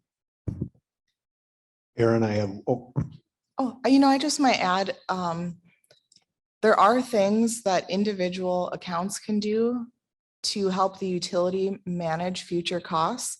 And our load management programs feed right into that and helping us balance our localized grids so that we don't have to make these large capital upgrades. We can push them out a little bit further, hopefully when materials are more affordable. So off-peak programs on the commercial industrial side is generally the backup generators that I think this year we just crossed the 50-hour runtime threshold, which is a little bit higher than normal years, but what does it cost to run a diesel generator for 50 hours versus your rate that might look like half the standard rate? So there's a cost benefit there, and how each of you can be an active participant in the utility grid and how that impacts rates. another online question: how do apartment owners recoup the cost to power their tenants' electrical vehicles? That is a great question that we are trying to figure out actively right now. And if there's any input from multifamily facility owners, we'd be very much interested in your feedback. Well, one of the things that I've seen is they install the charger and it has essentially a key fob associated with that. So each key fob, you can track the energy per unit on that. I don't have a brand name on that, but that is feasible at this point in time as well. I would just add, I know our EV team and our development team are working on things. I know that there's been lots of interest within multifamily buildings of having chargers within their parking facilities. So I think there's lots of interest there, and I think things are being developed and worked on at the moment. All right, great. Well, I think we are at time, so I will go ahead and say thank you and excuse the time. Oh, we got another one. Siemens EV chargers used for fobs. That's not my language. Siemens could be a manufacturer that has the fobs, is what I'm picking up from your comment there. Okay. Yeah, there's multiple vendors out there, and that is good. I would just add, as the building owner, there's likely an expense associated with maintaining those fobs and thinking about, is there a third-party service that you're going to have recurring fees for? Definitely shop that around, because everybody has a service like that right now, but the pricing structures are all over the place. When we own and operate 3 EV chargers, and one of the challenges we have is exactly what Jill said. So you have to weigh the customer experience to the cost to having a networked EV charger. We have 3 that are networked, and it costs about $2,500 a year to have that networked. You're paying for software, you're paying for hardware, and you're paying for, we're not in the EV charging business, so we pay to have somebody maintain that and be on call if we would have a service issue. So the service plan for that. So it's not necessarily cheap on a per kilowatt hour basis. There's the other model where you could go with a non-network charger and provide it free of charge to users and then socialize that over the building operation and maintenance expenses. So like Jill was talking about, cost benefit, ongoing recurring costs versus the costs of the energy going through that unit for the tenants. All right, I think that does it for us. So thank you very much. Thank you all. Thank you.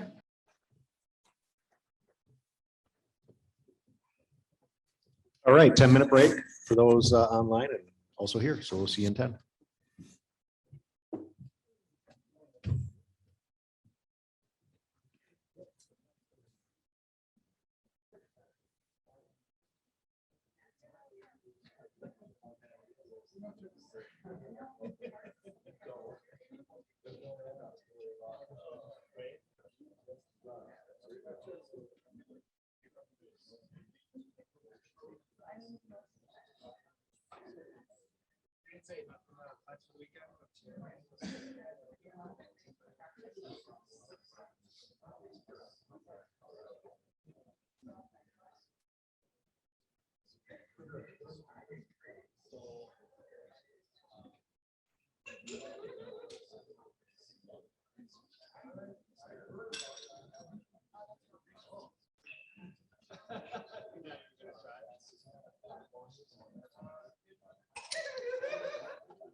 I got it.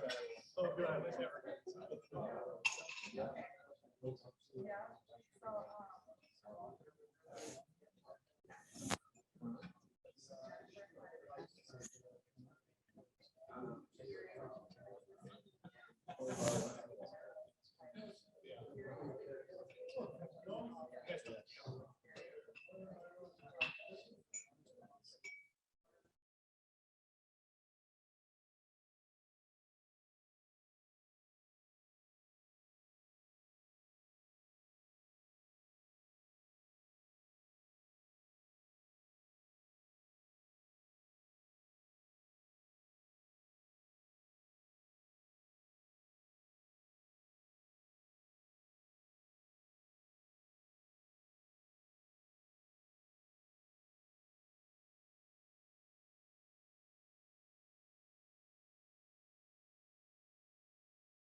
costs associated with that financing. So there's no origination fees, there's no application fees.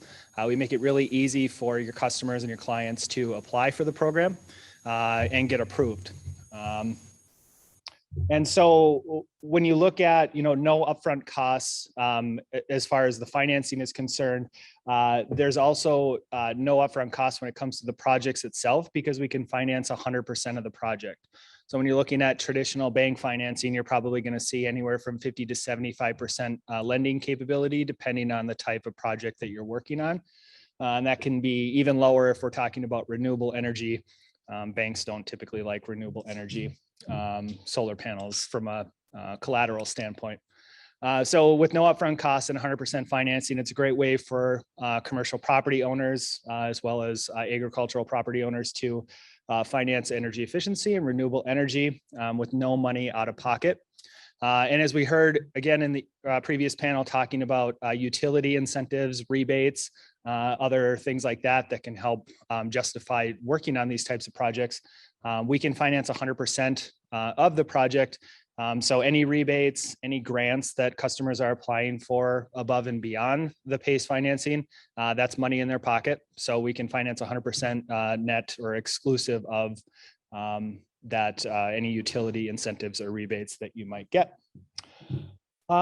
And so with our Trillion program, we do have some additional benefits. We provide about a 3-month interest-free period when we finance these projects when you're approved. So it gives the building owners a little bit of time to build out the project and get it up and running before they start accruing interest. And the payments on our PACE program work through a special assessment process. So just like you would through the city or the county, if you had a special assessment for a street improvement or other infrastructure, the PACE assessment for the loan is attached to the property itself. And so basically, when we approve a loan, we go to the county and we get the assessment put in place.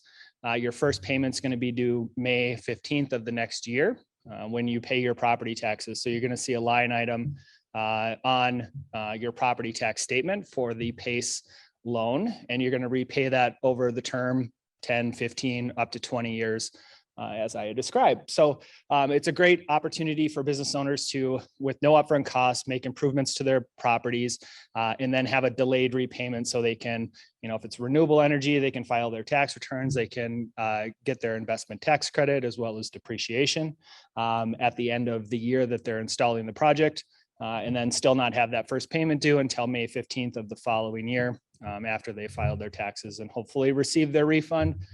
Which of course is not the case, it seems, this year, but hopefully in future years, you'll receive your tax rebates before you have to make your first payment at May 15th. All right. Give you a chance here to get your questions in. We have one just comment. Steven said he's used PACE and it's been a great experience. Thank you. That was a paid promotion there. I appreciate that. Excellent. I always like to hear that. It's not always the case. It's always the case. Everyone has a great experience, right? I'm trying to move forward, but I think it's waiting for you to. There we go. Do I have to point this at something or?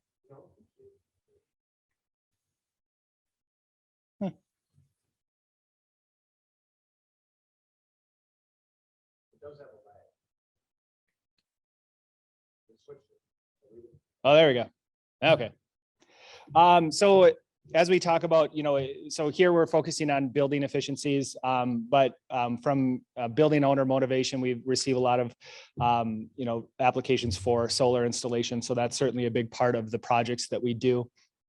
And from an energy efficiency benefit standpoint, what we're seeing is, as we have heard, tenant comfort is certainly a huge aspect of what developers, property management firms are focusing on. is, of course, CO2 levels, particulate matter, stuff like that. All of those, metrics that we're tracking now certainly can fall into, high efficiency HVAC systems and building control systems that lend themselves to the types of PACE financing that we are seeing. And so tenant comfort is certainly a big portion of that. We were talking a little bit about the mandates that are coming down from cities for building efficiency standards and reporting that information publicly.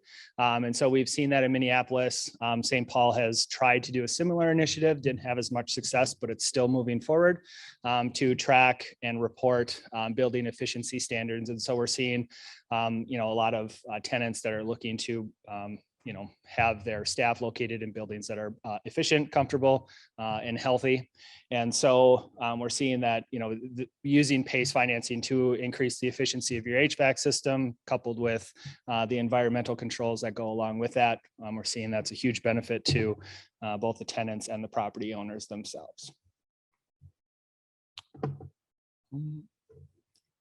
So in total, some of these numbers are a little bit older, but you can see in total, I think we're actually approaching about 300 projects that we've completed throughout the state of Minnesota. Within the metro area, building efficiency systems are a huge portion of that. In outstate Minnesota, we're seeing a lot of renewable energy. Farms are installing solar energy to offset the use on their dairy and other ag operations. And quite a bit. So we've used our Trillion BTU loan program for this, but this kind of encompasses both our internal loan programs as well as the lending partners that we work with to achieve all of these metrics. And so over the about 10 years now that the project or the PACE program has been in operation, we've seen a lot of success, and there's changes to the state statute that are always ongoing that have really expanded how successful the program has been and the applications that we can use it for. So I'll kind of talk about that in a little more detail as well. And so here you can see these are the counties in which we have joint powers agreements, and really the JPA, as we call them, is the agreement that we have with the county that allows us to place the special assessment for the property owner. And so we have, throughout the state of Minnesota, these are basically just counties where we've had projects completed and we've gone forward with the joint powers agreement. You can see the cluster in the metro area. It's pretty hard to see from this map. We did have a breakout on a previous version. But you can see a huge cluster in the metro area. A lot of those are efficiency projects, but quite a few are solar rooftop systems as well. Then we do have a partner in Southwest Minnesota that also operates a PACE program. So we work with them on projects located in that geographical area. So where we see, talking about renewable energy, focus just quickly again. I had already mentioned the investment tax credit, the depreciation that you receive at the end of the year prior to your first payment on your PACE loan. So really positive cash flow right away, not having out-of-pocket costs, a huge benefit for the tenants. Having a return on investment, 3 to 5 years certainly can help. PACE loan has a longer term payback, but kind of coupling the payback period of the energy efficiency improvement along with the extended repayment of the PACE loan itself really lends itself to having that positive cash flow and kind of relieving that burden of where you're going to come up with the money to invest in the efficiency improvement as well as the ongoing debt service on the PACE loan itself. So let's see, what else do I got?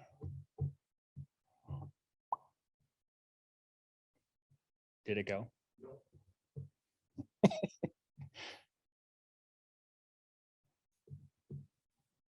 doesn't like me apparently.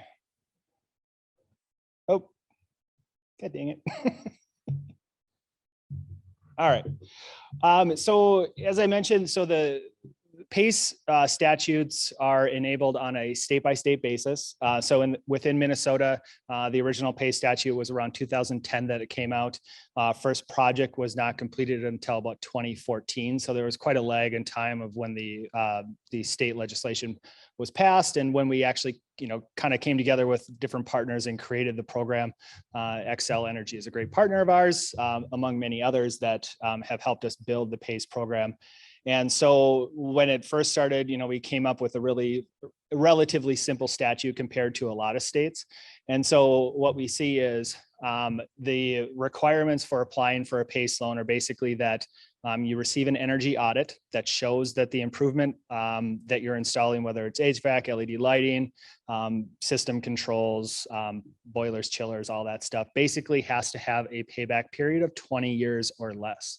And it's really just a simple payback. So you look at what the annual energy savings is and multiply that by 20 years. And we can use, the annual increases to utility rates within that calculation. But local utilities, Xcel, CenterPoint, other utilities will provide services to complete the energy audit that gives us the information that we need. And we like to tell customers, typically, if your improvement qualifies for a rebate through your local utility, it should qualify for the PACE program. But we do need an energy audit completed to show those calculations. And like I said, utilities, third-party companies are available to provide that information.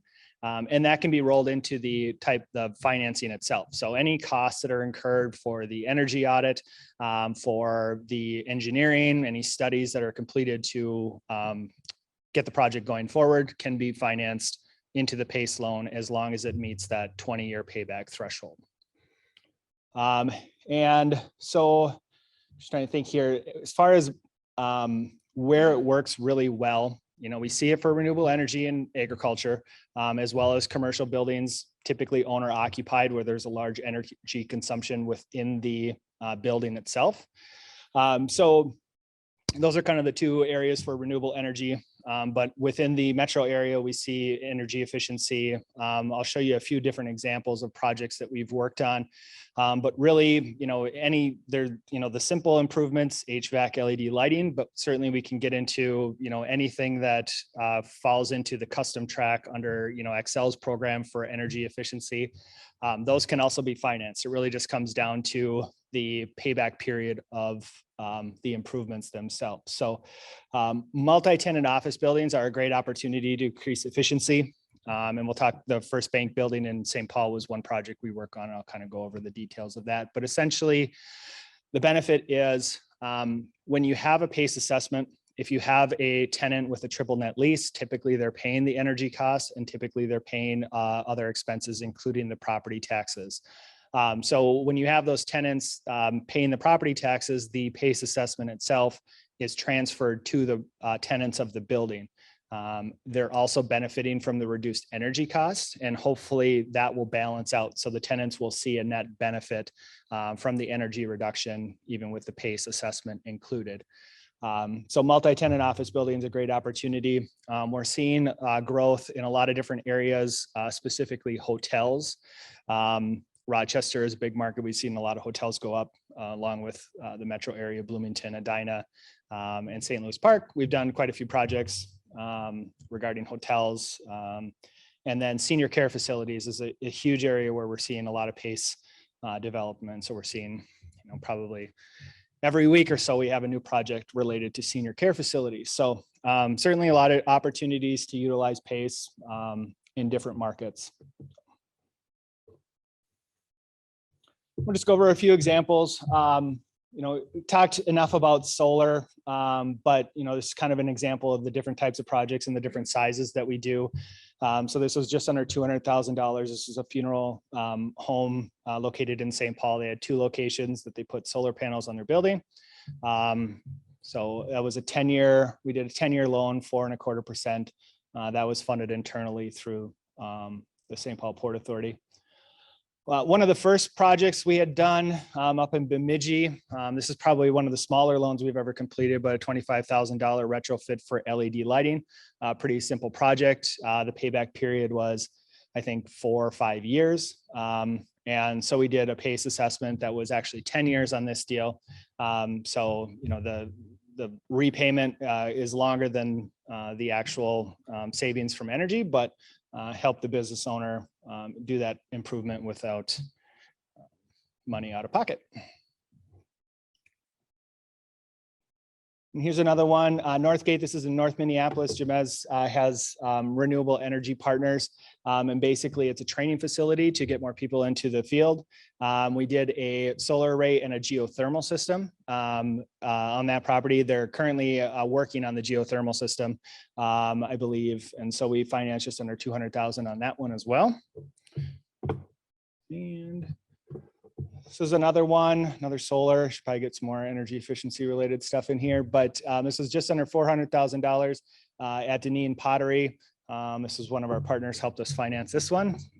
So having external lenders provide capital above and beyond what the Port Authority would otherwise be able to fund has been a huge benefit to us and helped us grow the program, as I had shown in the total number of projects and the dollars that we have put out for efficiency related projects. And this kind of just to show our geographical reach. This was up on the North Shore. We did, this is a hotel resort where there was a solar array that was installed, but they really went through and did a full building retrofit. They increased the airtightness of the envelope, new doors, new windows, new lighting throughout the building. I believe there's an HVAC improvement as well. So kind of a good example of, you know, with the PACE program, it's not, you know, specific to one project. It doesn't have to be for the whole building, but we can kind of pull together a bunch of different projects that this property owner needed to make on this property. And so, you know, finance it into one easy to, you know, easy to manage loan. It was one assessment over 10 years. So it makes it really easy for him to make that improvement without money out of pocket for him.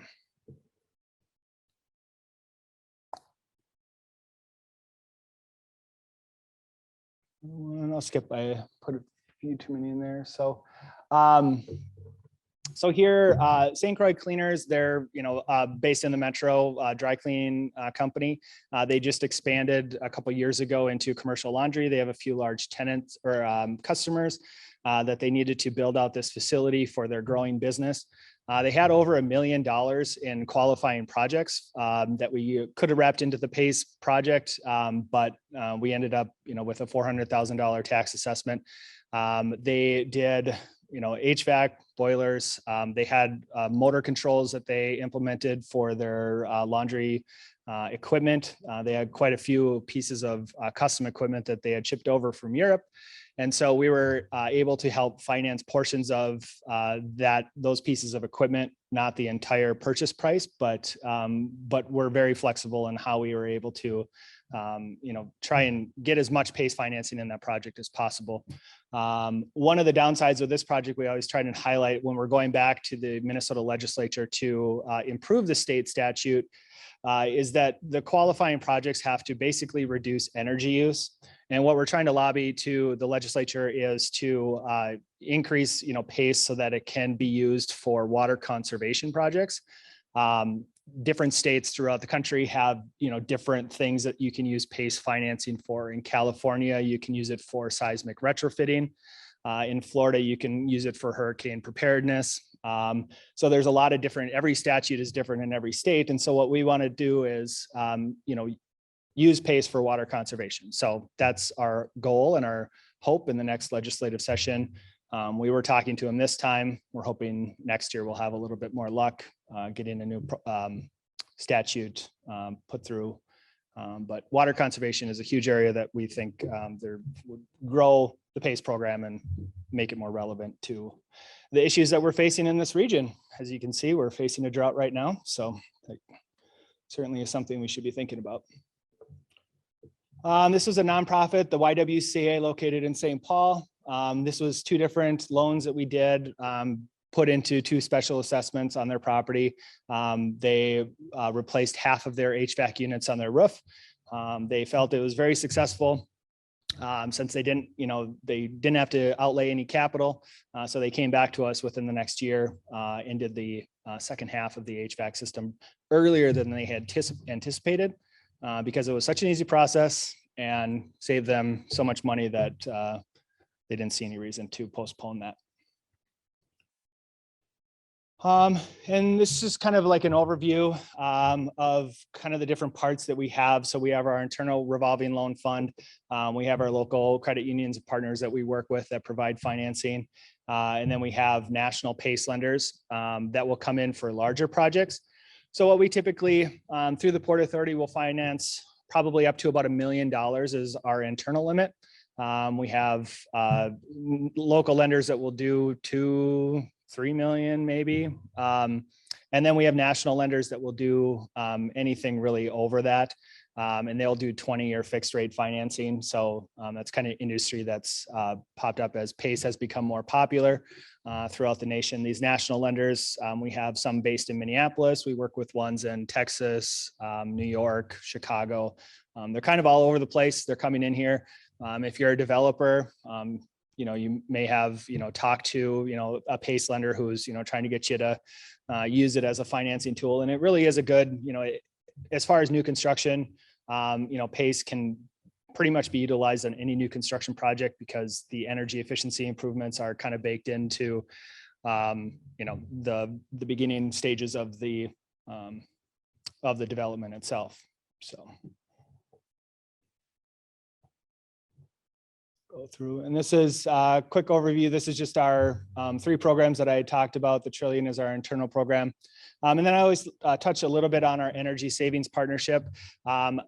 Depending, we don't utilize this program as much as we wish we would. It's really geared towards local municipalities, small units of government that we see mostly in outstate Minnesota.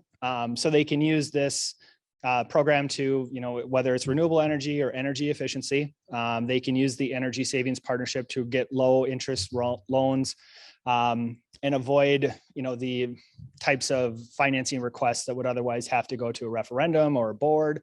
It's a great way to easily secure some financing for relatively small projects. Typically, we see the ESP program financing projects anywhere from 200,000 to $1 million is what we typically see. So if you're working with local municipalities, it's certainly a program that is available. And then, so. Michael, we had a question online. I think it was just a little bit ago. What are the interest rates? Sure. Yeah. So interest rates we provide right now, it's 4.25%. And that's 10-year fixed rate financing. So the assessment is fully amortizing at 10 years. And then we have 15-year financing at 5%. And then that's the same. So there's no application fees, no origination fees with those 2 programs. And then our national lenders, they'll do 20-year fixed rate financing, and we typically go to market with those. So you're seeing right now, we're probably doing loans 20-year fixed rate at 5.75% to just above or below 6% is kind of what we're seeing. And typically with those loans, because they're fixed for that 20-year period, we're seeing there are origination fees. Typically what you would see at a bank, maybe 1% origination fee. You're probably going to see a prepayment penalty, but still relatively cheap financing compared to other types of debt that you might have on a new development project. So hopefully that answers that question. And so, yes, sorry. Are there prepayment penalties on the shorter term 10-year and 15-year programs? Nope, there's no prepayment penalties on those ones. So I had a question about the energy audit, like on $100,000 project. Is that the utility company you might said, the energy provider could do that, or is that a professional engineer? So on smaller specific projects, so if it's like just an HVAC unit or just LED lighting, it doesn't have to be a whole building, a comprehensive energy study from an engineer or ASHRAE level audit or anything like that.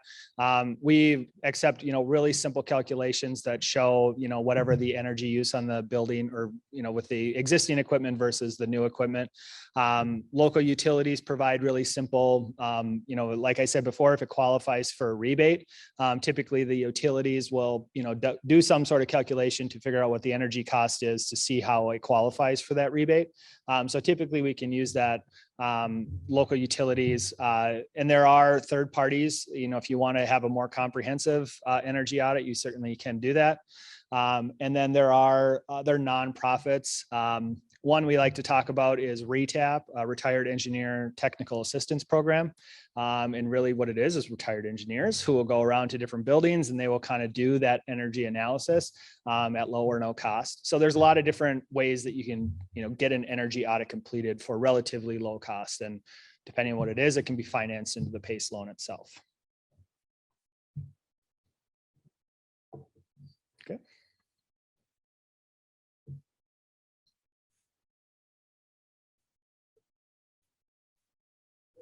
Perfect. Awesome. So we like to, just talk about two of the things that kind of can trip up, if we're working on a PACE loan. One of it is a hurdle is that we're limited to 20% of the assessed value of the property. So if you look at the county's, taxable market value that they use for their tax basis, we're limited to 20% of that. If there is not an appraisal on the property. And so in 2019, we, at the legislature, we improved the PACE legislation for new construction projects. And so now if it's a new construction project or you have a new mortgage on, or you have a new appraisal on the property through the lender that's providing the mortgage, we can use their appraised value for that 20% threshold. So that's really helped. In different markets, the tax value of the property can be relatively low compared with, what the value of the building actually is. So using the appraised value has kind of opened the door for a lot of different projects that otherwise we would not have been able to complete. And so when we talk about, I should bring up, talking about the existing mortgage holders do have to sign off on it. So we have a lender acknowledgement form is what we call it. And so we have gotten tripped up depending on who the lender is, but if there's a mortgage on the property, when we place a special assessment, just like property taxes, that becomes a priority lien. So any PACE loan that we do, we have to have a lender sign off on it. And for the most part, lenders are, at this point, it was an education process, but most of the lenders we've worked with, in the metro area and outstate Minnesota as well, have done at least one PACE loan. So for the most part, lenders are pretty much on board, unless they have a compelling and competitive product that they can offer their customers. And so that's probably where we lose most of our deals. If a lender comes in and says, well, I can provide, financing comparable to 10 or 15 years, fixed at the interest rates we talked about. We have lost a few deals, not too many. Most banks aren't doing fixed rate financing for 10 or 15 years. So. Another question? Oh. Thanks. I was just going to ask, does a property being located in a special tax district, like a tax increment finance district, does that throw a wrench in the spokes, or is that fine? Nope. It really doesn't matter if there's other, we have a project actually that the Port Authority was involved in where we did TIF and PACE financing. Depending on the county or the city, there are certain districts that properties are located in. But as long as the county is willing to place a special assessment for us, we can certainly do it. So rebates, incentives, tax credit financing, new markets, all that stuff can be used in conjunction with PACE. So, yep.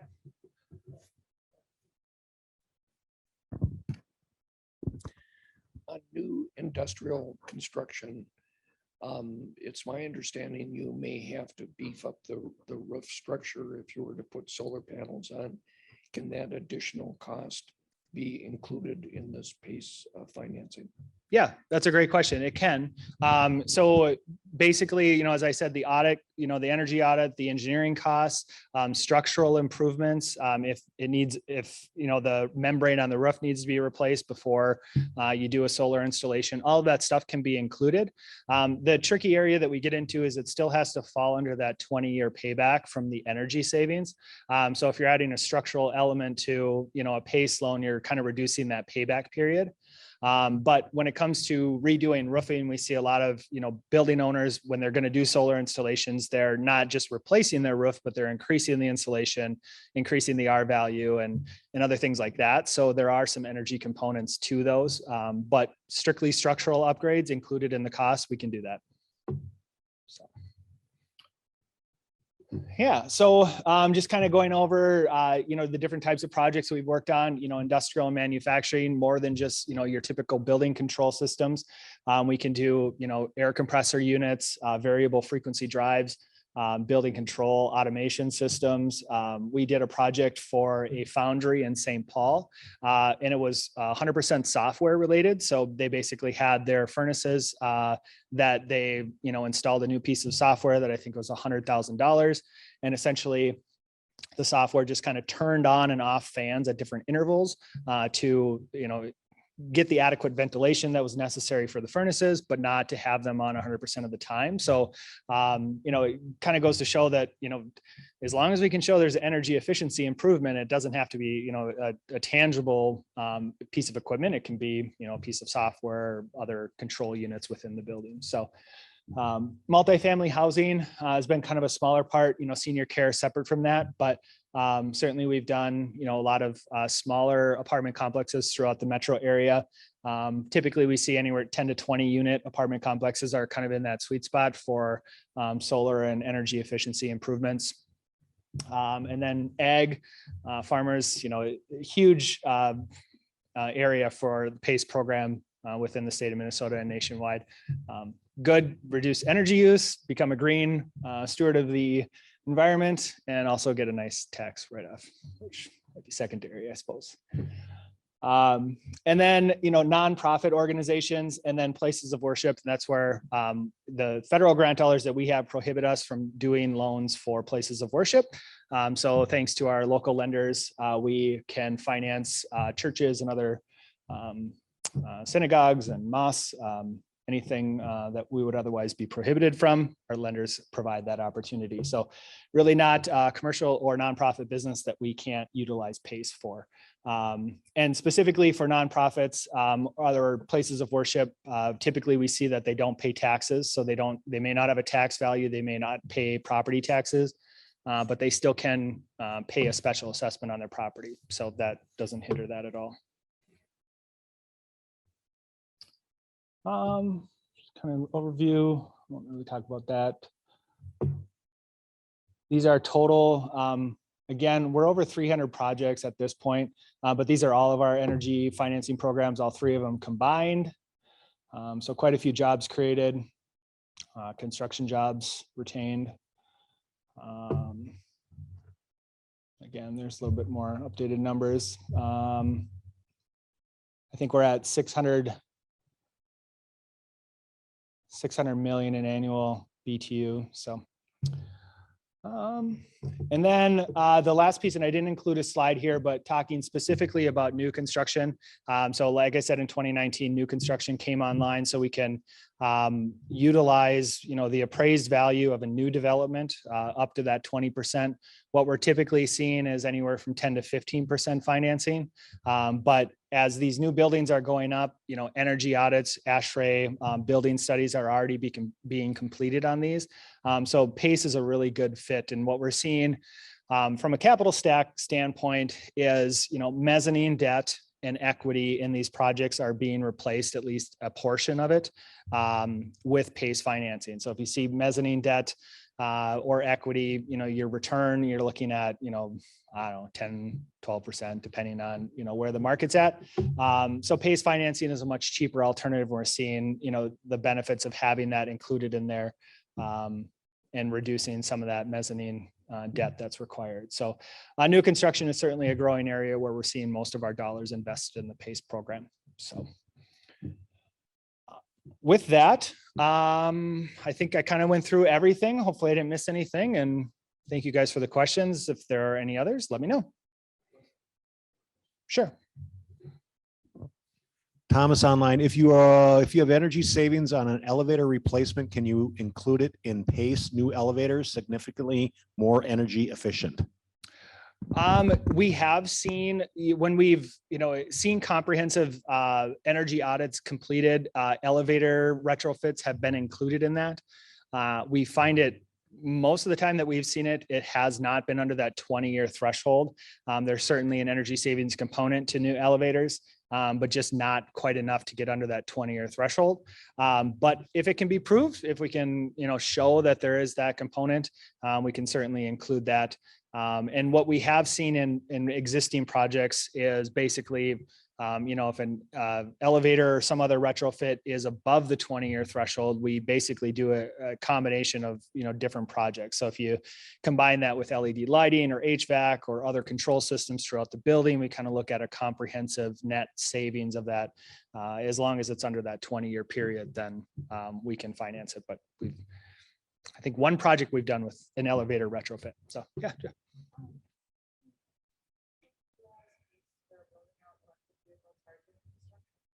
Yes, thank you. When you did bring that up before, so electric vehicle charging infrastructure is automatically included in the PACE statute. So we don't need any energy audit or anything to show if you're financing electric facility or electric utility or vehicle charging that can be used with PACE. Yes. Excellent. Thank you.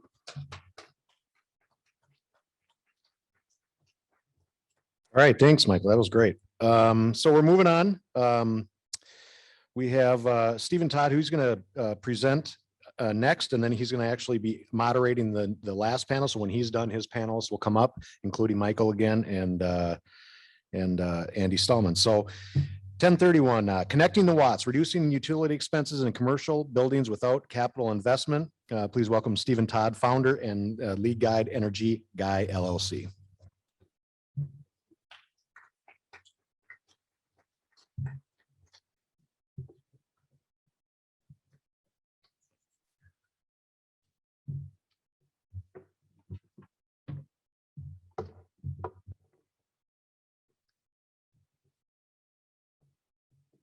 Jay's gonna be kind enough to throw some my slide deck up there for me, but let me kick things off by sharing with you a story that kind of started me down this this journey of becoming the energy guy. About 15 years ago, I worked with a commercial office building in downtown Minneapolis, 140-year-old Minneapolis Grain Exchange. They were looking to reduce energy costs without capital investment. They had had multiple energy audits done. They had received recommendations and proposals from multiple service providers to upgrade boilers and redo chillers and install a more robust energy management system. And the challenge that, as I saw it, was that first and foremost, there was a lack of will and interest on behalf of ownership and investors to put significant capital in reducing the energy costs. Furthermore, the owners, managers, and the service providers and the in-house building operators were just not on the same page with regard to efforts to reduce and lower the energy expenses. Not to mention, there was an overall lack of clarity around, were they using more than they should? And if they were, how much could they save? And it seemed to me that that was a key component to being able to address that question and try to deliver a solution for them. So we put a plan together and over 18 months, we brought that 400,000 square foot building to a point where it was Energy Star certifiable, so that it was performing in the top 20% of buildings after weather normalization and normalization for a number of key components. And so it really started me down the path of wanting to advocate for doing the best we can with what's already there. And so and around that time, I acquired the moniker, the Energy Guy, and have developed a reputation of working with real estate folks to develop plans to reduce energy consumption without significant capital investment. It turns out, very blessed by the fact that this really feeds my personal passion for wasting less, and really enjoy that connecting the dots, or connecting the watts in this case, between what, if anything, ownership and investors are interested in doing, and trying to marry that up with the myriad of opportunities to move the needle on energy consumption within existing buildings. And so with that, I developed an approach called connecting the watts. Should probably be the next slide here. And this is a waste less journey, as I call it. And it's something that does not necessarily require a consultant to deliver. I've got often provide this information and support for those that implement this approach on their own. And for those utility folks in the room, this is really rooted in behavioral energy conservation.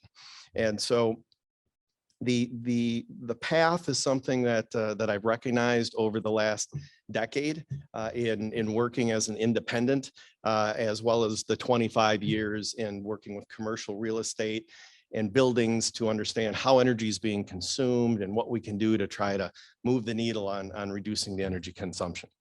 I'm pleased to report that over the last decade here in the Twin Cities, that I've been able to impact energy usage, as well as advocate for avoiding unnecessary capital projects to the tune of $15 million across 15 million square feet of commercial real estate.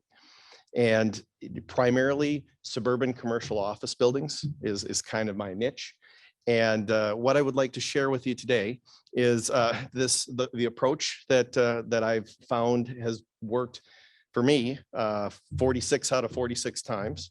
On delivering on the value proposition of engaging folks in this journey, such that the investment in time and resources are more than paid for through the energy savings.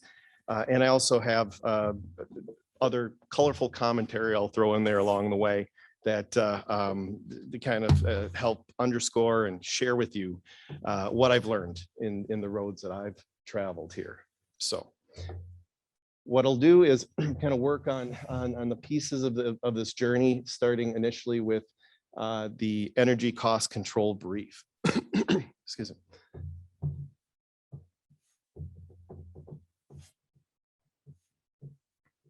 What I've found, especially as it relates to commercial real estate, it's not for a want of opportunities within a building to put in additional investment and reduce energy cost or energy waste. But often there is just a disconnect between what, if anything, is important to ownership and investors versus what could be done at the building level. And that's not to say that the majority of investors aren't interested in reducing energy costs or endeavor to be more wasteful. It's just it all comes down to competing priorities. I've found ownership groups that would look at an existing building that is fully occupied. It's making them money, and why should we pull at that string? Because our attention is on our next acquisition, or our attention is focused on another property that they're trying to lease up, and that's where all the resources are going. In lieu of support from ownership and investors to engage in the collective endeavor to reduce energy costs within buildings, I find that it can result in a lot of wasted time. And for me, it's perhaps partially for this mental self-preservation. I don't beat myself up over not being able to convert the apathetic. And what I'm looking for is those that want to go down the path and are interested in the journey, because it's a lot of fun. But that doesn't mean that just because a building has a lot of energy waste and there's a lot of energy savings to be had. All too often, what I see is, for example, I tend not to be a big fan of traditional energy audits. To me, seems like a waste of resources. It's often a very academic endeavor. Come up with a list of theoretical energy conservation projects organized, excuse me, often around paybacks. And it's devoid of some of the other important dynamics in commercial real estate with regard to do any of these energy discretionary projects solve problems that need to be addressed? Do any of these projects help support perhaps the efforts that are being made to increase occupancy or retain existing tenants? How does this address other concerns? So I find myself advocating for very targeted energy audits where we're looking at specific problems to solve. And along those lines, I find that the majority of energy conservation investments that I find that are made within commercial real estate, that energy savings itself is almost always a secondary or a tertiary consideration. It's what's moving it forward is it's solving a problem. It's helping to address a concern. It could be that the problem that the energy cost is too high, but especially here in the Twin Cities, triple net leases tend to be prevalent. So the tenants are paying their share of utility bills. There's often a bit of a disconnect between ownership making an investment and reducing energy cost. How are they going to receive, how are they going to be able to get paid back for that, capital cost recovery mechanism? And at the end of the day, does that make the tenants happier? Does that help increase the net operating income of the building?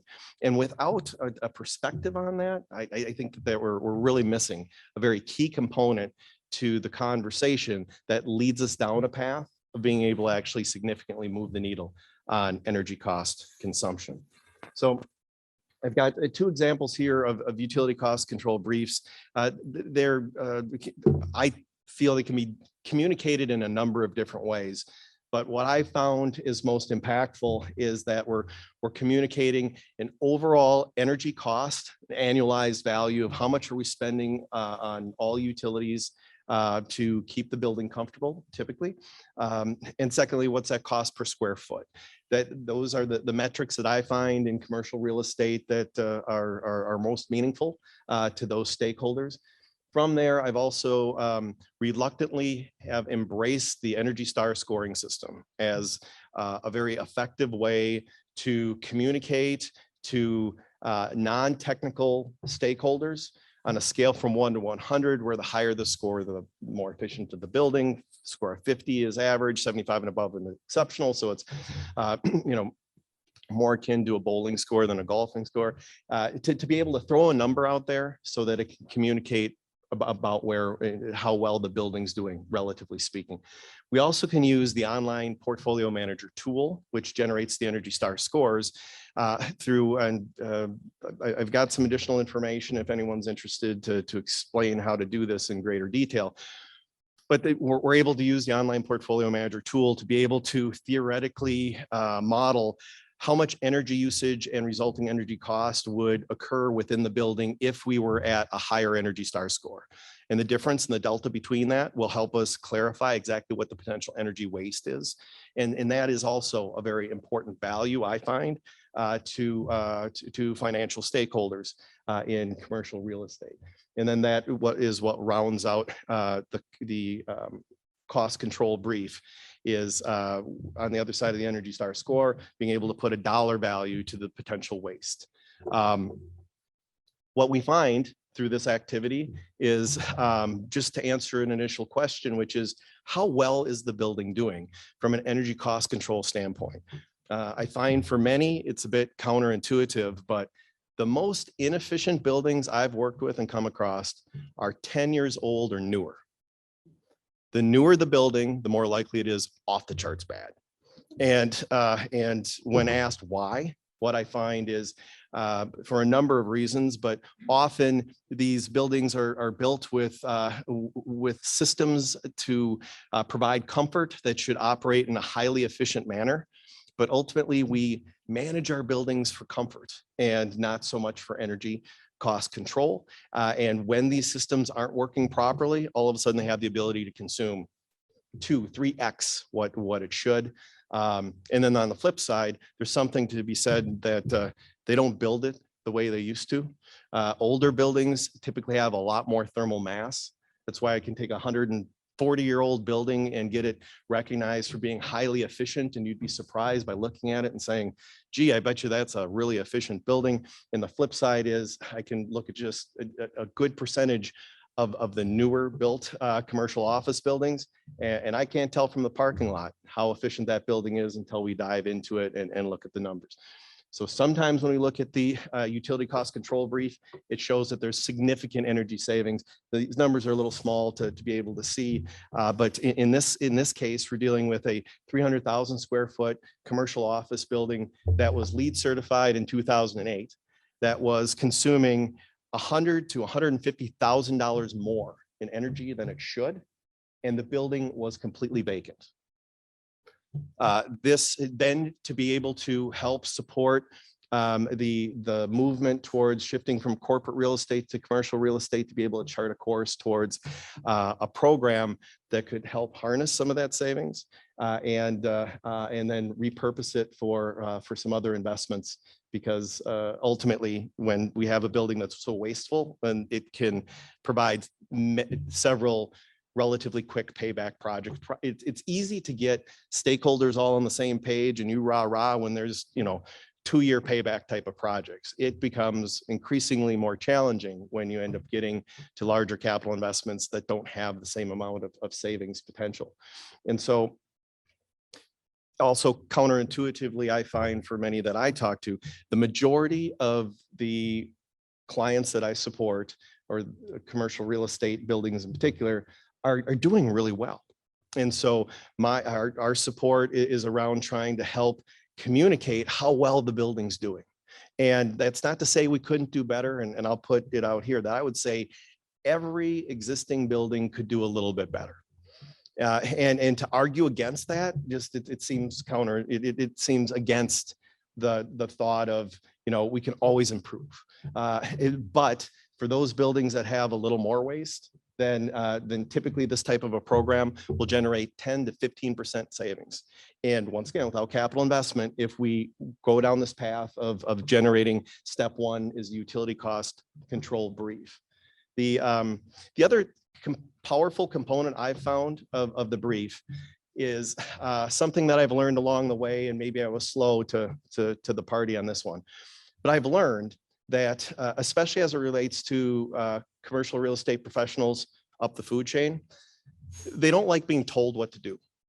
So me putting together a recommendation saying you should do this falls pretty flat. It's almost a non-starter. What I like to try to do in this brief is to be able to say, here's some bits and pieces for you. What do you think? And if I can say your Energy Star score, higher the score, the more efficient the building, your building's a 42. That would mean that we've got about $100,000 to $150,000 worth of waste. Do you want to do something about it? And if the answer is no, then we move on and we focus someplace else. But sometimes that's where the conversation starts. And without support from the investors and the ownership, then all of these efforts I found kind of fall flat. And so that's the other takeaway from my presentation today, is to be able to make this information visible, try to make it easy to consume, and it's not absolutely necessary to try to lead that proverbial horse to the water. It's a matter of just trying to lay out the information and see where it takes us. So the one brief shows a building with a lot of waste. Another brief shows one that's doing very, very well. The second step in the connecting the watts process that I advocate is focusing on stakeholders along the journey here. And one of the things that I became very interested in trying to understand is what is motivating and what are the goals of the different stakeholders involved in the process? Because many of these goals aren't necessarily competing, some are, but they are not all on the same page. And so at the top of the list of the 6 stakeholders I have identified here are the owners and the investors. I would argue for commercial real estate, pretty important consideration. Let's try to understand what their concerns are. And what first and foremost, and maybe they might be overstating it, but I would think most are looking to try to deliver a return on investment and a net operating income that's consistent with the pro forma that's laid out. And that's, first and foremost, we're getting the return that we were expecting out of our investment. And then I would argue, as I've got listed here, and this is after, actively researching this with all these different stakeholders, is that I believe that at the end of the day, the owners and the investors, they want peace of mind. They want to say, you know what, I know this asset is being taken care of. I'm not going to get a phone call that's an unexpected surprise. I've got faith in the property management and the team that's in place, and I can focus on other endeavors. It's taken care of. So that's what I find is some of the primary motivations for the owners. But I'll also include that they want information ahead of decisions. I'll touch on the asset managers next, but that's also what I find is a sense of being able to get clarity around a situation without it being wrapped in a myriad of details and technical jargon that often comes from the service contractors that we rely on to be able to solve these problems. So they're looking for information that supports their decision-making, and that ultimately should result in a building that has satisfied tenants and a sense of expense control, and that we're ultimately working to try to increase the overall net operating income and the value of the building. That's been my experience. The next group is asset management. And I look at the asset management group as one that is also focused on a good return on investment, but they also need and want to look good to their clients. And so being able to explain sometimes unexpected situations in a way that's clear and concise and makes them look good, that doesn't catch them flat-footed, is really important in trying to help them be able to maintain and provide value to their end client. And the asset managers, I find from at the building level, are often out of sight, out of mind. Often the real face of ownership and management is the property management group, but anticipating how we can help support the property manager's communication up the food chain is really, really important. The reoccurring theme here is a sense of transparency around information. Ruairi talked about that earlier, about gathering more data, more metrics, and building performance and making that information transparent. That is definitely a trend that I'm seeing, and this type of an approach supports having those types of conversations with across all the stakeholder groups. The property managers are, it's been an extraordinarily tough haul, I find, for property managers over the last year and a half, in trying to be able to effectively communicate across to a number of stakeholders, tenants in the building and asset managers and ownership in an ever-changing environment. I sense that one of their goals is to be able to kind of show value. Why are they part of the equation? Are they helping solve the problem, or are they complicating it? So factoring in how some of the competing priorities of the property manager, I think, is really important to be able to understand how to chart this course, because the property managers also need to keep the tenants satisfied. We need to keep the buildings comfortable. And the perspective that I've been able to appreciate better over the years is that energy conservation in and of itself is is not very significant if we save 50 cents a square foot on energy, but now we have uncomfortable tenants. That's a lose-lose. We've got it, whatever we can do to wrap around and support the tenants and create a more comfortable environment for renewals and for the next tenant, that's what it's all about. And we can do that when we have a game plan together. And that also then rounds out what I see as a primary goal and responsibility of property manager, is just to have a plan in place. And that's what this wasteless journey that I'm sharing with you today is all about, being able to create those plans so that it can be communicated. I do think we're going to start seeing more and more existing and prospective tenants inquire about efficiency of the buildings, or what's being done more from a sustainability aspect. What metrics are we tracking? What goals have we set? How are we moving the needle? And rather than being asked the question and not being clear on what's being done, or worse yet, not having the plan, I'm a big advocate for getting something in place. And we'll talk about that in the guidebook, or something along those lines that I would recommend. So the next three stakeholders in this group are ones that are so key to being able to actually reduce the energy costs within the building. It amazes me how rare it is that they're included in the conversation. So the building operators are, at the end of the day, the building operators are complaint mitigators. They're trying to take care of tenants. They're trying to take care of their boss. They're trying, every day there's something new. No 2 days are the same. Some buildings are just, it's entropy. Everything's falling apart. It's like a sandcastle. You're just trying to keep it up. It's all they can do to try to keep the wolves at bay. And energy cost control, where does that fall on the list? But I find it's very rare, especially in buildings that aren't high-rise Class A, million square foot, LEED certified type of properties, that the frontline building operators almost never see the utility bills. And so they don't have a sense of how well are we doing? Are we getting better? Are we getting worse? How can we address this? How can we address that? So getting the building operators engaged is key to this strategy of being able to reduce energy costs without capital investment. And it all starts with making them look good.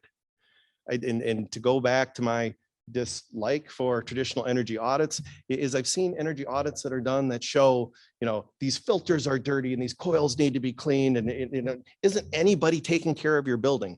And I guarantee that nothing gets done with that energy audit.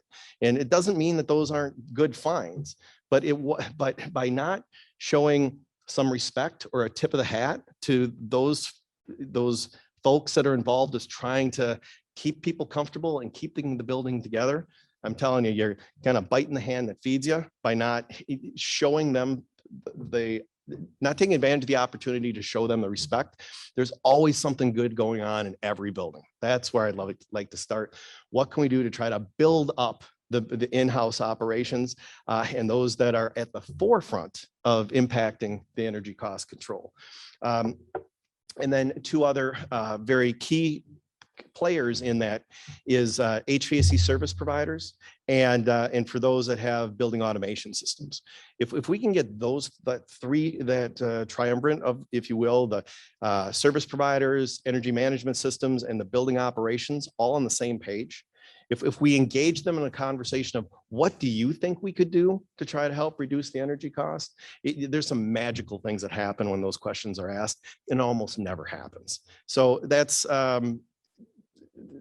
it could be a whole nother presentation on some of those dynamics, but I find that that's identifying and having clarity around the different stakeholders and trying to put together a game plan that tries to engage all of them and addresses all of their goals is at least charting a course towards a successful outcome. Recommendations, and that's where recommendations for how we can optimize systems is something that comes from those those three individual groups. The in-house building operations, the HVAC, third-party service providers, inclusive of HVAC and energy management system. They can help us get clarity on where do we have opportunities to optimize. And just bottom line that the single biggest opportunities that I see are associated with revisiting schedules and temperature set points. I find many buildings cooling to levels that are too cool and heating buildings more than they should. And so by addressing what those temperature set points are and what those schedules of operations, there are buildings that can't follow strict schedules. And for those buildings, often we wake up the building at 3 a.m. That's what we have to do. Well, you pull back on that a little bit, you find often that having to wake it up at 3 a.m. to start heating or cooling it has to do with that's what we got to do when it's 95 degrees out and humid or 20 below zero. And if that's the way we have it set, then 98% of the time it's using more than it should. And there's not a building operator I've seen that would show up to work on a Monday morning and go, wow, things are really comfortable. I wonder if I could mess with this a little bit. And, let me start it at 5 and then we'll see. But by engaging them in the conversation, giving them the option to kind of, well, let's revisit this. And better yet, let's also communicate to the tenants that we're working to try to collectively make the building less wasteful. So we're revisiting schedules and temperatures and kind of getting ahead of it a little bit. There's no better opportunity, I think, to make adjustments and optimize these systems than as we're ahead of kind of the reoccupancy in a lot of commercial buildings. And so the opportunity to put together policies that support the building being operated differently is an opportunity that we shouldn't miss. All this flows into a document that I would advocate for, which is a guidebook or a game plan or something to be able to say, we've got an energy policy. The policy could say something as like, we endeavor to waste less. And to that end, we're going to track our energy usage. Based on our benchmarking, we want to try to reduce energy consumption by 10% weather normalized over the next year. And so we put a goal down, we put an aspirational statement, and we share that with stakeholders. And it also gives us a chance to be able to set some of those milestones and set some of those goals and develop a list of capital investments, of asks, of, yes, we want to update to LED lighting in this area of the building and get those all into one spot so that it's kind of one repository of efforts to try to reduce energy consumption within existing buildings. So there's, let's make sure I'm looking at this right. So the guidebook is, well, my eyes just, the guidebook is something that I will mention that I've become a big advocate of the Institute for Real Estate Management, IREM's Certified Sustainable Property Program, the CSP. It's a great program, very, very low cost. It can be self-performed. IREM at IREM Go Green has all of the documentations, all of the templates there. They built it to be the antithesis or the opposite of LEED, which I admire. It's very low cost. It's easy to do. You're not going to buy a bike rack to get a point, but it does gets you recognition for your waste less efforts. And it also has a myriad of tenant facing communications that just help in communicating all the good things that are going on to try to make the building less wasteful, why they should feel good about being in your building when there's so many things that are out of sight, out of mind that they would never know if you weren't communicating and sharing that information. Finally, as I work to round this out, quarterly reporting is what I think is another key component, final step in this waste less journey, such that on a quarterly basis, we're updating our Energy Star score. We're getting a sense of, are we meeting our stated goals?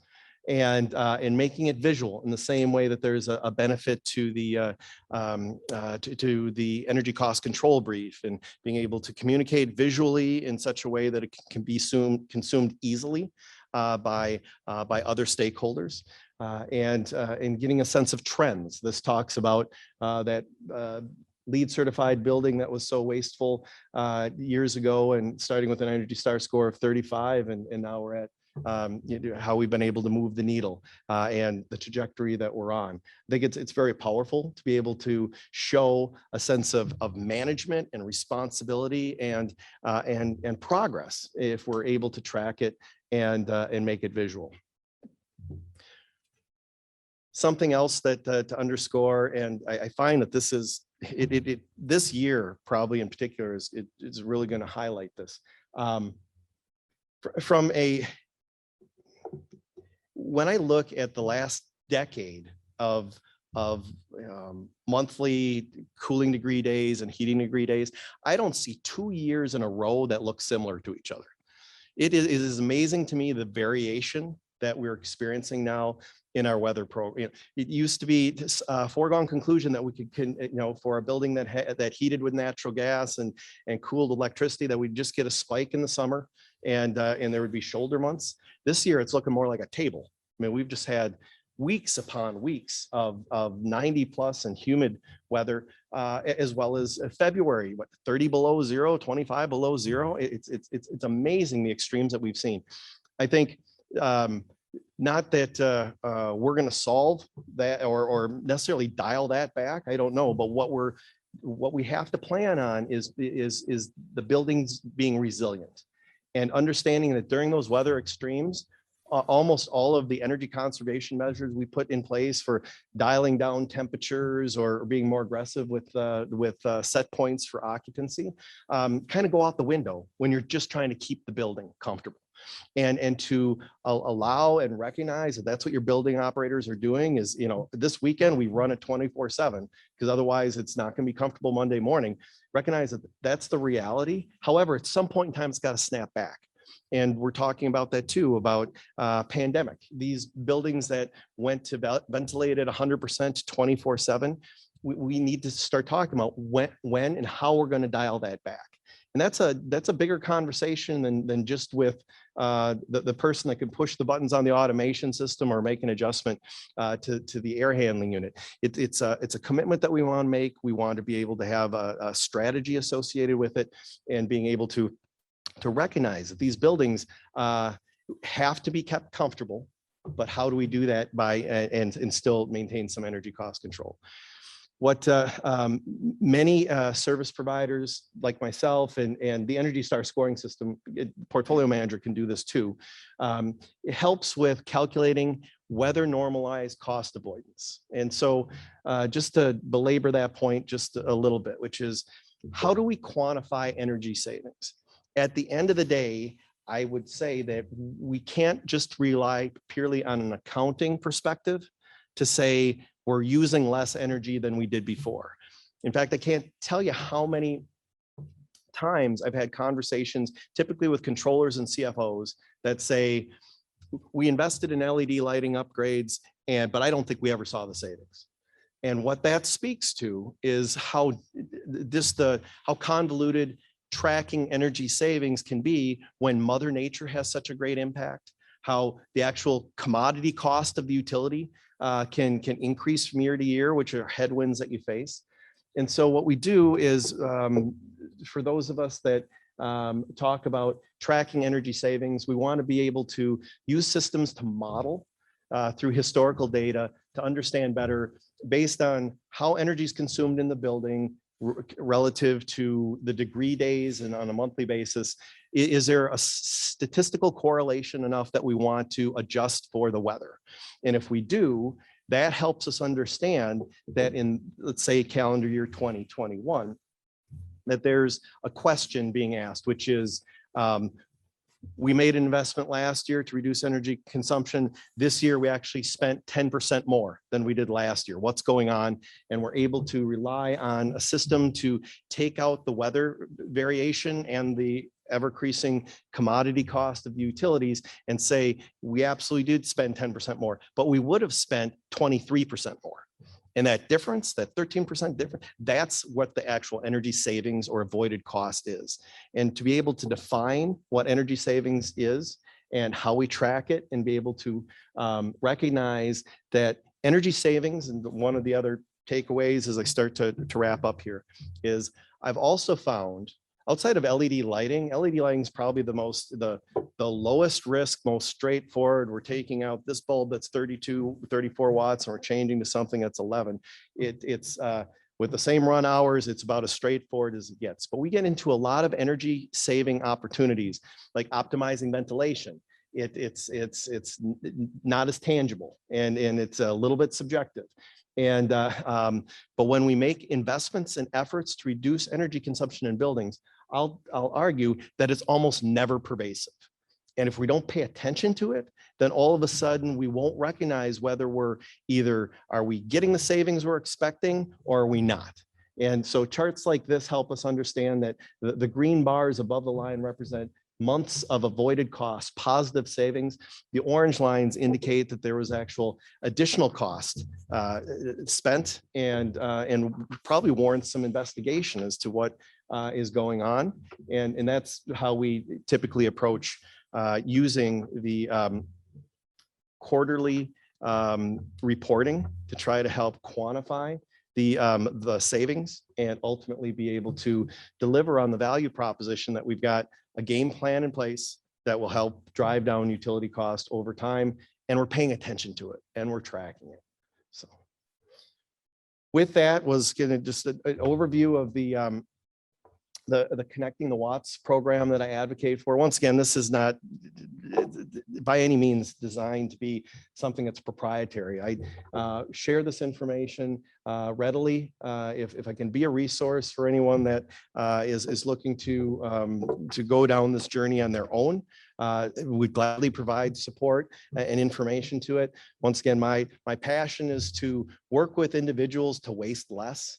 And just thrilled that I'm able to do that through the work that I've been involved with once again over the last decade here. So with that, I think I'm right at time. If there are any questions, I'm happy to field them afterwards, or if we have time for it, we'd be happy to address them now. Okay, very good. Okay, with that, let's shift gears into home stretch. Final panel of the day. This will be our profiting from the sun and how the commercial real estate market can benefit from solar. I think this will be an insightful conversation here as we invite both Andy Stallman with IPS Solar Up and a return speaker, and Mike Linder with the St. Paul Port Authority.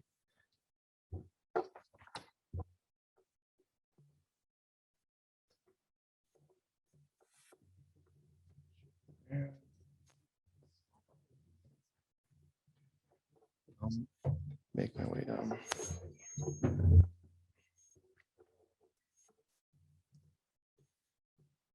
So I'll preface the panel with our conversation here that would really like to make this interactive and would be thrilled at an opportunity to be able to address any questions that are out there. With that, we're going to have Andy Stallman, the Director of Sales for Impact Power Solutions, give a presentation, his experiences and the roads that he's traveled. Andy's been with IPS Solar since 2016. And he leads their commercial industrial development team. He's supported over 150 commercial projects locally, ranging from manufacturers to breweries. He's been involved with over 100 megawatts of solar development. It's a lot, and has worked with building owners, tenants, and land owners. If you're looking for straight answers to the question, should you put solar on this building? He's known as a go-to guy to be able to address those questions. And that's also what we're hoping you're going to be able to take away from our discussion here over the next between now and noon, as we adjourn to be able to get a better sense of what are good opportunities, what are additional challenges associated with incorporating solar into existing real estate. So with that. All right. Hi, everybody. I'm the last presentation before lunch, so stick with me. We're close. We'll get there. So today we're going to jump through a myriad of topics. We're going to go over different buildings that make sense. We'll go over some policy, but most importantly, I want you to leave this discussion with a few tidbits that you can use when you're speaking with either tenants or building owners. There are a few trends that I'm seeing that you just need to be aware of because it's gonna come into play when you're negotiating leases. So we'll jump right in. Do I change this? There we go. All right. So first of all, why should you care? Number one, I'm curious. For those of you who have been in the industry for more than 10 years, did you ever get a request for solar 10 years or more ago? Anybody? Show of hands? Not a single person? Okay. And within the last year, how many of you have had a question about solar? 3. All right. That's better. Not as many as I would have thought, but we are seeing these discussions evolve. So roof rights are becoming more important than they've ever been. Whether it's a building owner that has a large commercial building that wants to lease out that roof space or a tenant who has sustainability goals, roof rights are something that everyone needs to be aware of. Additionally, we're seeing trends with corporate mandates. So more and more companies like Target, who we've done 10 projects with in the past couple of years, they're a leader in corporate sustainability. They also have mandates involved. So they have to put solar on as many roofs as they can.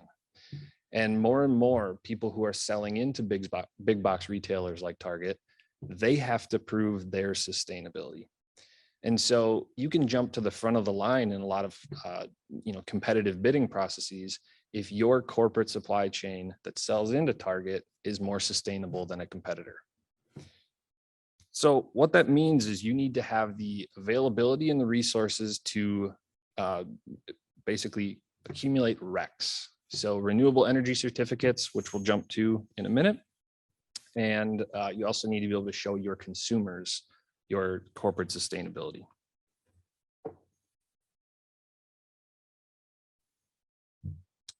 All right. So what are RECs? Does anybody know? Yeah. Okay. So renewable energy certificates, these are equivalent to 1 megawatt hour of power. They can be achieved through multiple different resources. So wind, hydro, geothermal, or solar. You may see solar RECs referred to as SRECs. There's a huge range of these. And the reason they're important is you need them to say that you are reducing your carbon emissions. So I've seen a ton of commercials lately on TV where giant corporations are claiming they are now 100% net zero. Typically what that means is they've accumulated enough RECs to consider themselves net zero. It doesn't mean that they have 10 windmills on site. It doesn't mean they have solar on site. They might not even have anything in this country. Some of the wind RECs or hydro RECs we are seeing right now are coming from South America. They may have been produced 5 years ago, and these corporations are gobbling them up. So it's important to understand that when you hear these claims, it doesn't mean they're actually doing anything. It means they are owning the RECs. And there's a range of cost for these RECs. So for example, wind RECs down in Texas are around $3 per megawatt hour. I've seen SRECs in Minnesota range from $5 all the way up to $25. I've also seen RECs in other markets go all the way over $200 for solar RECs. You can buy RECs that are attributed to a cause. So it could be RECs found on an Indian reservation. And someone's willing to purchase those RECs for more than they would purchase a wind REC from Texas.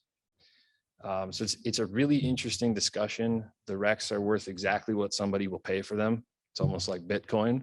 And this industry is changing. And the one thing that we're seeing is really changing is the discussion of REC arbitrage versus additive RECs. So what this means is, are you actually adding anything to anything renewable when you purchase these RECs? Or are you simply purchasing RECs to offset your own energy? And what we see, so the picture over here, this is a community solar garden that we installed in Xcel Energy territory. That program, when you see those gardens around the state, they're all connected directly to Xcel's grid, and Xcel gets the REC. That's the important thing. That's been their goal. They want those RECs, and they want to be able to say that they're meeting their carbon emission goals.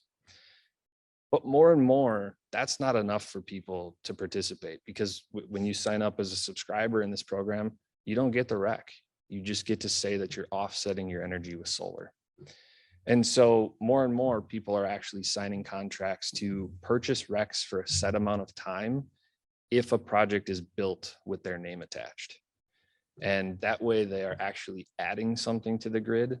And on their sustainability reports or investor reports, they can prove that their efforts are leading to new projects, not just offsetting their emissions.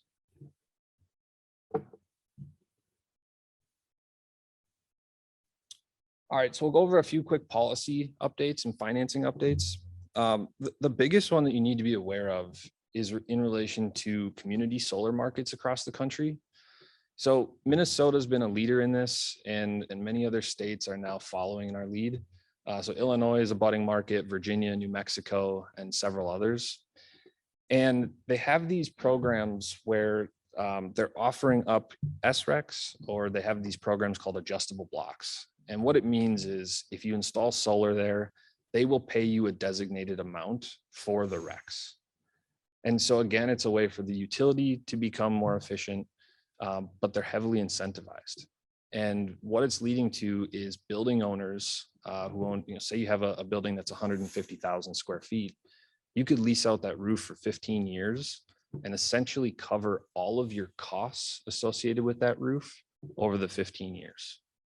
That lease would be enough to pay for a new roof at the end of the term. And it's taking an expense into an item that is now cost neutral. Additionally, on the financing side, we're seeing PACE become more popular than ever. I know we had a presentation earlier with PACE, but we do have one project featured here, Court International. This is right off of Highway 280, for those of you who don't know this building. This is a project that Mike worked on over at the port. So Mike, can you help us understand what was the major value add for Court International on this project? That's a good question. That was a long time ago. It was actually before I was at the Port Authority. But it was I think this is a multi-tenant office building. And I think being able to transfer that cost to the property owner or to the tenants of the building was kind of a huge point of installing the solar. They did a lot of other projects on the building beyond solar, but I think it just they didn't have to put any money out of pocket. It was fully financed and passed right along to the tenant. So I think that was kind of the biggest capture for them. Very good. And this was a 10-year term? Yep. Okay. And the great thing is if they decide one day they want to pay off this loan, they can pay it off and be done with it. And it's something that we're seeing becoming more popular as construction companies and architects and building owners are working together to put together a capital stack. And they try to squeeze in solar at the last minute, but their budget is tight now that everything is expensive now. So more and more, this is a unique opportunity to diversify the capital stack and finish off the deal. So the final portion that you need to understand, I get this question a lot on battery storage. When's it going to make sense? What should we do? There are a couple of different things to know. So number one, battery storage policy will be the next thing in line. Just as solar has been incentivized over the past 10 years, battery storage policy is coming. Now, it has to make sense. And what I mean by that is right now in Xcel territory, it's basically useless to have battery storage. They have net metering within Xcel. The demand charges are not high enough. We're going to talk about that next. But ultimately, the battery doesn't solve a huge issue. And so what we have to do is look for markets where the demand is worth way more than the energy costs. And what we're finding is that cost is around $25 per kilowatt. So let's jump into this. So again, quick show of hands. How many of you have actually looked at a commercial utility bill? Anybody? Okay. And how many of you actually understand what a demand charge is? Okay, good. I don't know why this isn't switching.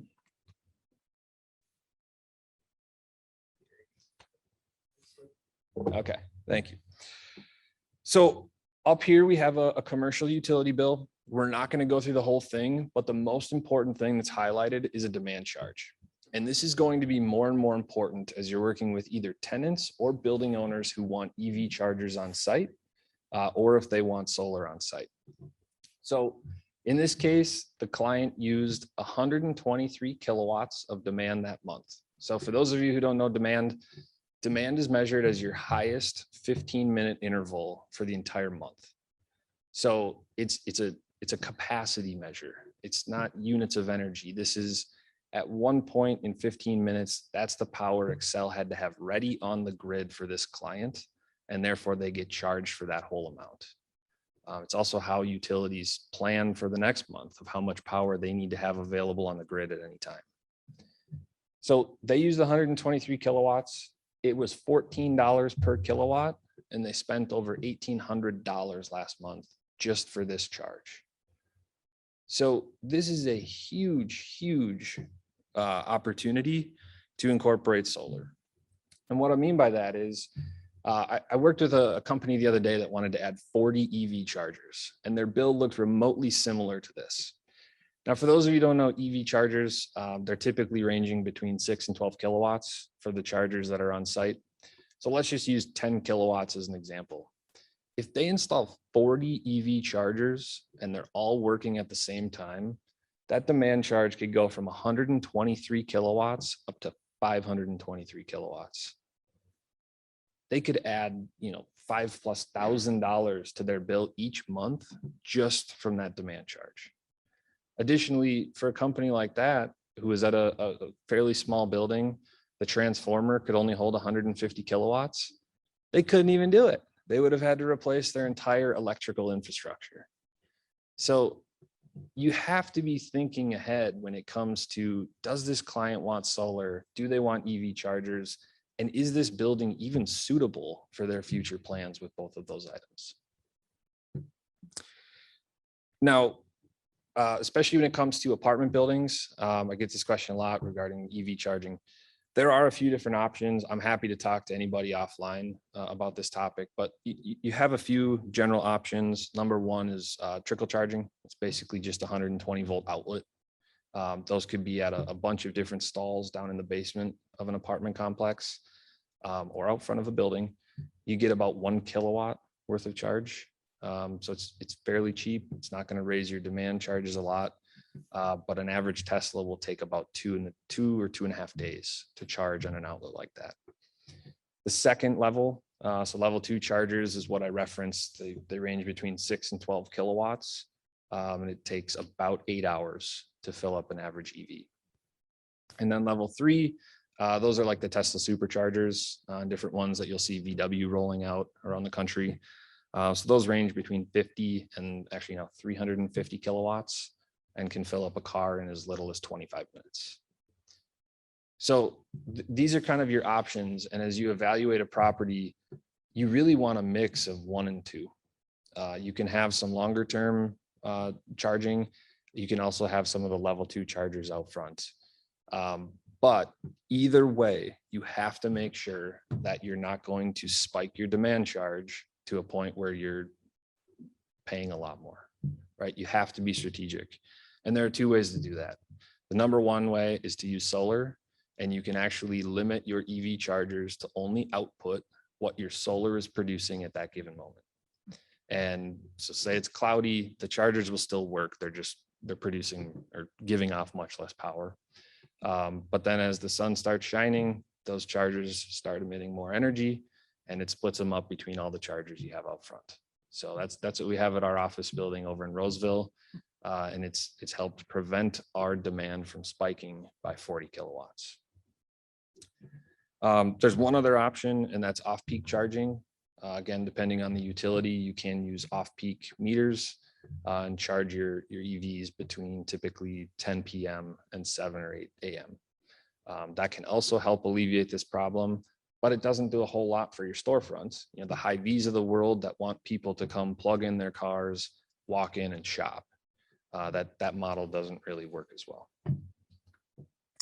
So if you have any other questions on EV charging, I am happy to elaborate. Go to the next one. All right, so a couple updates on tax credits and incentives. So we still do have the 26% investment tax credit this year and next year. That was extended at the end of last year. Additionally, we have the maker's depreciation. And this is my favorite part. Let's get political for a second. Just what you guys all want to hear, right? Don't worry. I'm just going to point out the positives of both two recent administrations. So I believe either party can be good for solar. So if we jump back to the Obama administration, most people were paying roughly 35% in corporate tax rates as general figure. That meant that the maker's depreciation, which can all be claimed in year one, was worth more. And what it led to compared to current tax rates is that solar systems on average paid for themselves 1 year quicker. However, when Trump took over and corporate tax rates were lowered, I saw a lot of people who had more money to spend. And frankly, we had a spike in business during that period from people who were able to move forward due to the lower tax rates around 21%. So when people come up to me and say, you know, Biden took over, are you guys busier than ever? It's not really that easy. It's a myriad of, you know, what are tax rates? What's the local policy? And the local policy is what's going to help more than anything. So both can be good. We do have a lot of different local incentives. So both from Excel, other utilities are jumping on board with that as well.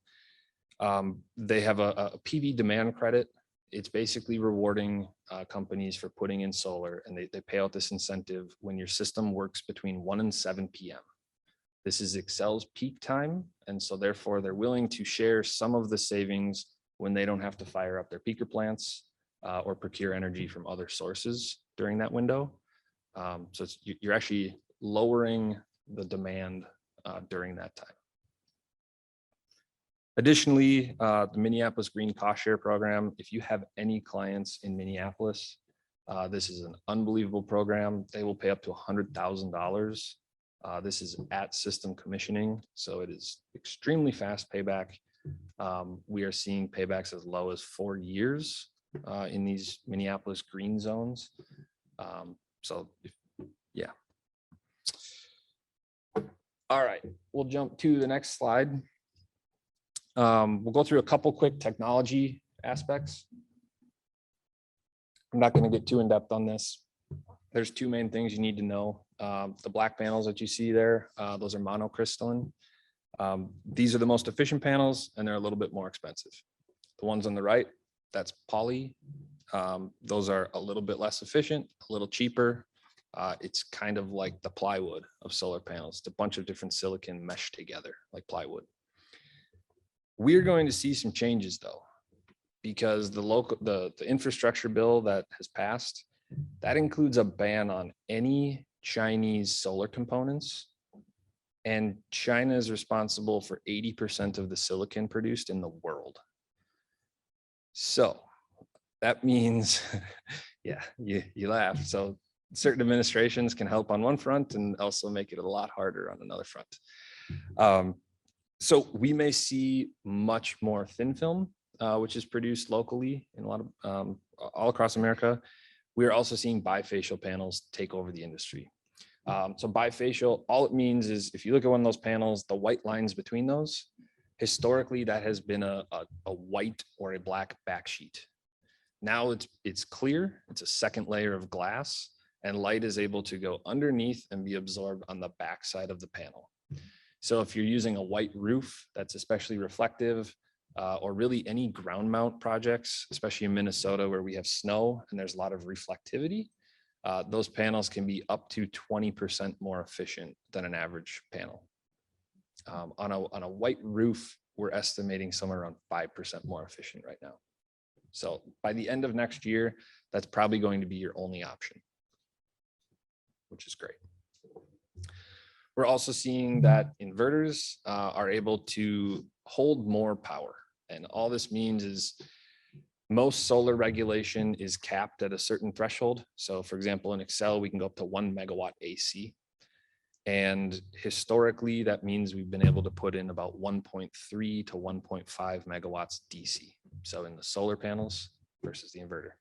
Now we're able to install two times the amount of panels compared to the inverters. So we can put more solar on the roof and still follow the policy, which is capped at the AC component. So a little technical, but good news, we can put more solar on your roof and still follow policies. So the main question is, should you keep waiting to put solar on your roof? Should you keep waiting for panels to get more efficient? You know, since I joined 6 years ago, panels used to be about 14% efficient. Now many of the panels we're procuring are 22, 23, 24% efficient. Should you keep waiting? And the long answer, or long story short, is no. Labor rates are going up. We're seeing panel and supply chain issues that are raising rates, steel costs raising rates. Ultimately, the cash flow that I was presenting 5 years ago is largely unchanged. So there's no time like there's right now, and the tax credit will be stepping down after 2 years, more than likely. So now's a great time. The other main question I get is involving recycling. And people use this as a reason not to use solar. So first of all, solar panels take about 1 year to pay for themselves as far as carbon goes. So the energy that it takes to assemble and procure materials from around the world, there is some carbon emissions that take place to build a solar panel.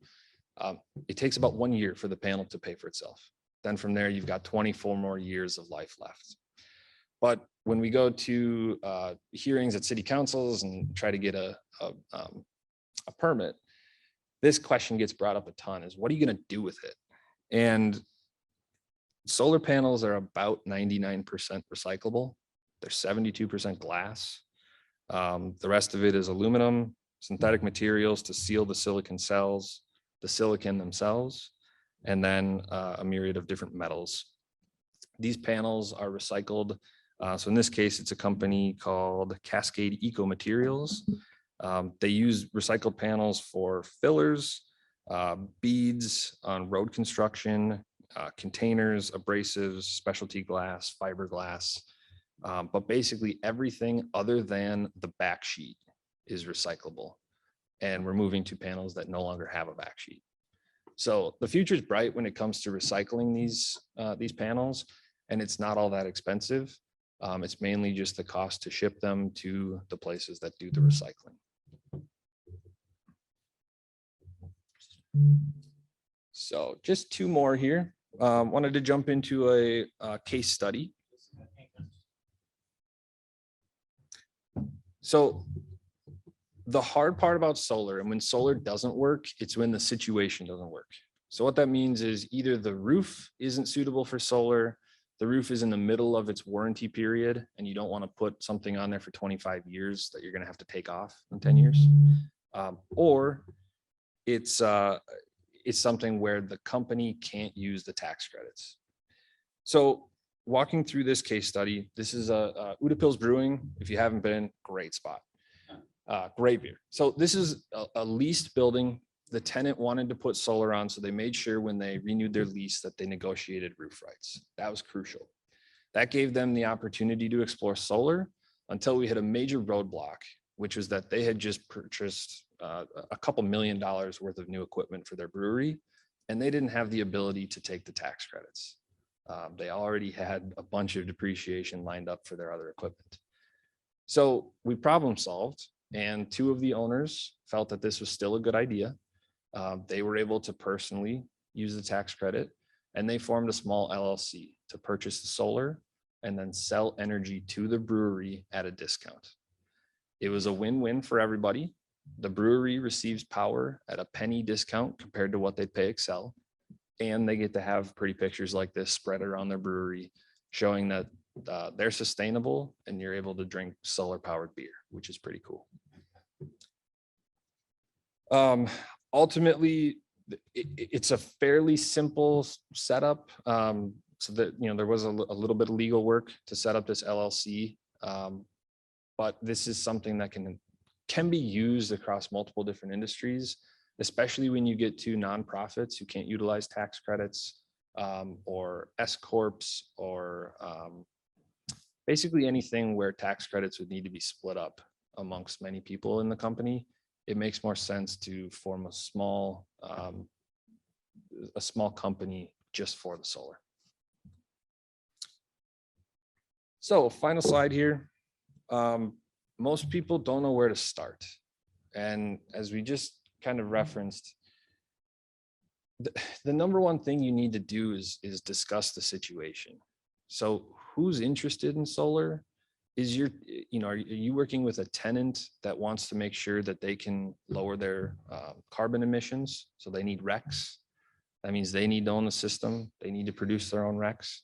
Are you working with a building owner who wants to lower the carbon emissions of their facility, and therefore they probably want to maintain roof rights and own the solar themselves? Are you working on a roof that can hold solar?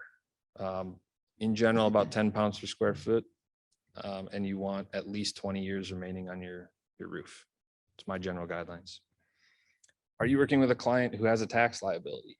If not, how are you going to find somebody who can use the tax credit? Whether it's that small LLC, a company like mine with a financial backing, we have an investor that will just buy the system for you and sell you energy. The final portion, what Stephen was kind of talking about earlier, is if this is a building owner, so say this is an extra space storage facility, but say the building owner of this facility bought the solar array. They don't just get a check for producing solar. They're just offsetting a meter. And so the only way a building owner is going to be able to, utilize the savings is by charging somebody for the energy, and that's likely their tenant. And so you have to figure out if your building owner is willing to essentially become a utility and bill their tenant for the power that the solar array produced. But ultimately, somebody has to pay for the energy. Again, as we discussed with the RECs, you have to see if one party is more interested in the RECs, and ultimately you have to figure out what's possible on the roof space. So you can work with any of the local developers in the area. It takes about 5 minutes to do a design like this and show you what's possible, how much could you spend, how much could you save, and figure out the rest of it from there. So with that, I would encourage you to reach out and find out what some of the buildings that you work on could hold, and learn about your options from there. I'll open it up for questions. Andy, what question with the wind industry you're seeing, from 15, 20 years ago, the amount of output that a turbine has compared to build powering these and putting the higher turbines on top of the pedestal, and there's much engineering that goes with that. With solar panels, let's say technology is probably digs in, and 5 years from now, your panels will double what they are to install. As an owner, if you switch those out, you see it put in the higher output panels as technology advances. Because in 20 years, your panels are going to put out a lot more than they do now. Sure. Interesting questions.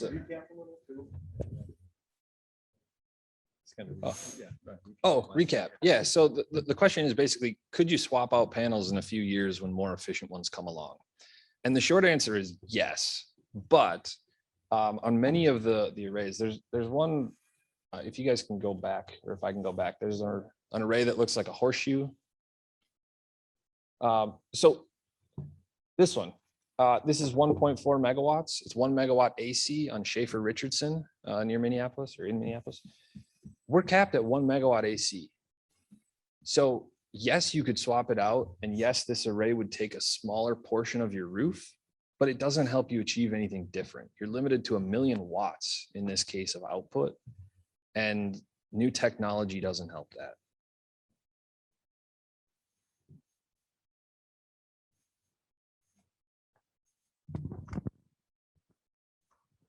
Kind of a basic question, but how do you maintain the efficiency of the panels just from keeping them clean?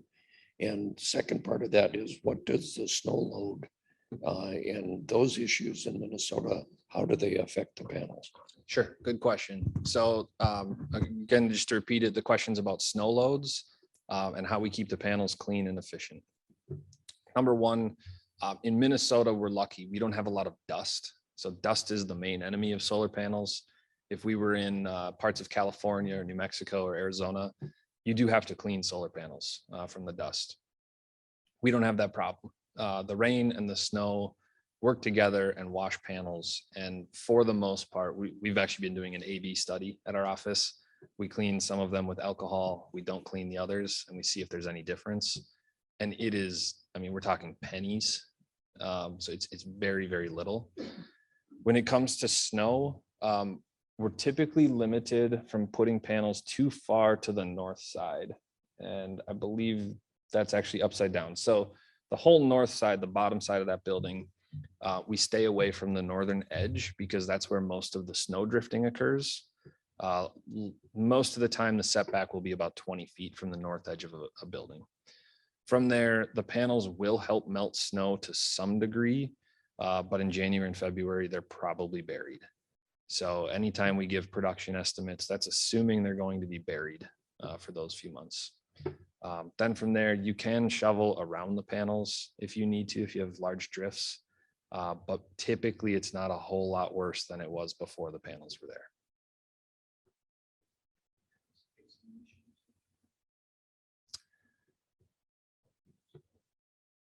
It depends on the roof. You know, white roofs are notorious for having a lot of ice on them.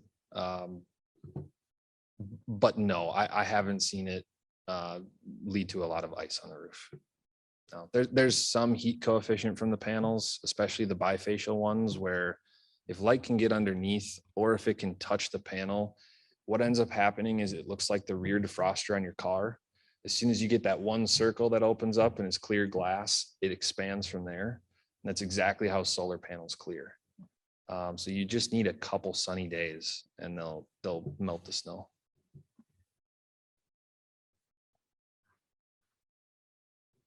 Very good.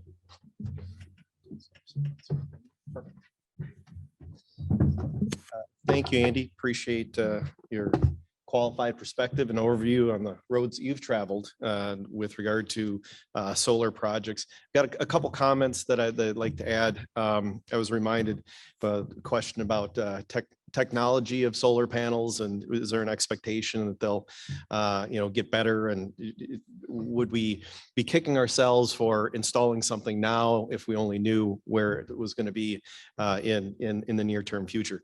I've evaluated that probably evaluated a couple dozen solar projects for clients over the years, and this is a question that's come up often. What I found, and I'll date myself a little bit with the response. I remember back in the 90s, if you had to replace your home PC, you were thinking, should I wait in another 6 months because it might be cheaper, faster, better than what I would buy today? But I would hazard a guess that if anybody's been in the market over the last 5-10 years to replace a home PC, you haven't given any thought to that, because what you buy off the shelf now is crazy faster, bigger than you ever need, and because that's no longer a concern.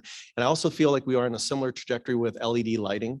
About a decade ago, feeling like the LED lighting itself, fixtures themselves were a little expensive, not really sure or comfortable with the sourcing of it and the replacement of it, and just that sense that over time it was going to right size, it was going to be less expensive, maybe more efficient, and for many they wanted to wait. And now I think we're at a day and age where there's no real reason to want to wait with the LED lighting because of how far it has advanced and where the costs are. I found with the solar panels that I believe, we're kind of nearing a theoretical limitation to how efficient they can be. That doesn't mean there's not going to be another big jump someday, but I don't believe, or I'm not given the impression that we're expecting that. And therefore, I think that kind of just puts a perspective, I think, on our expectation of where, where the technology is going, and feel a little more comfortable that what we've got now is still going to, help support a good business decision to invest in solar. I do want to share a little bit of experience that I've had in supporting one project in particular with incorporating solar into a PACE finance project. So it's got twofer for me here, which is, and I really, Mike Linder worked really closely with the ownership in being able to put this project together. It was a 30,000 square foot multi-tenant commercial office building in Minnetonka, about 30 years old. Ownership had an interest in being able to try to make the building more efficient. But upon discovery, we realized that, yes, in fact, they needed to replace the roof. They were in the process of doing some additional building envelope work. They had still many original heat pumps that were nearing 30 years. And so there was a question earlier with regard to the type of energy audit that is required to qualify for PACE. So we were able to do a very targeted energy audit just of those specific utilities that those projects that we were looking at. It helped us kind of triage it to figure out. We looked at boilers, for example. Did it make sense to upgrade the boiler? Would that offer, would that contribute positively to being able to keep within a 15, 20 year kind of bundled simple payback for the project? And it did not. And so we took that off the list. But I was just pleased to report that that we were able to put together a PACE finance bundled project that pulled through a new roof, a new white roof, that helped justify its inclusion in the PACE financing. We're also able to get some additional insulation work that was done as part of the envelope fenestration that was done, and a handful of heat pumps that needed to be replaced, and new building automation system. And so it was, if it were not for the PACE financing, I don't think that there would have been any way to have moved forward the entirety of that project, because as a bundled payback, it just was not a compelling value proposition. However, with St. Paul Port Authority and Mike Linder's assistance in particular, we're able to find ways to be to get all of these needs met, and then be able to bundle it with the PACE financing that allowed for the repayment in the special property tax assessment that helped my client be able to get that capital cost recovery mechanism that wasn't there to be able to pull through all that type of a project. And so it was a real win-win, and being able to work with the resources at the St. Paul Port Authority. And I think it kind of underscores the theme that I've come across over the years, which is years ago when I started to look at solar projects, I found a common theme, which was the solar projects that were being discussed that moved forward. It was almost like the stakeholders bellied up to the table and asked, "We want to do this. How can we do it?" Versus I've never seen a solar project move forward with somebody that was apathetic or just uninterested. Some would argue that I just still don't necessarily see like just a compelling business case if there's not some added value in incorporating solar into the building.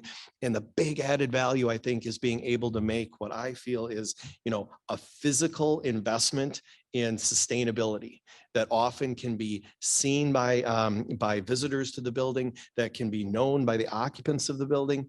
And it's just a win-win scenario if we're able to also get the added value of being able to tout the benefit of having solar incorporated into the building. And then all the numbers can come together.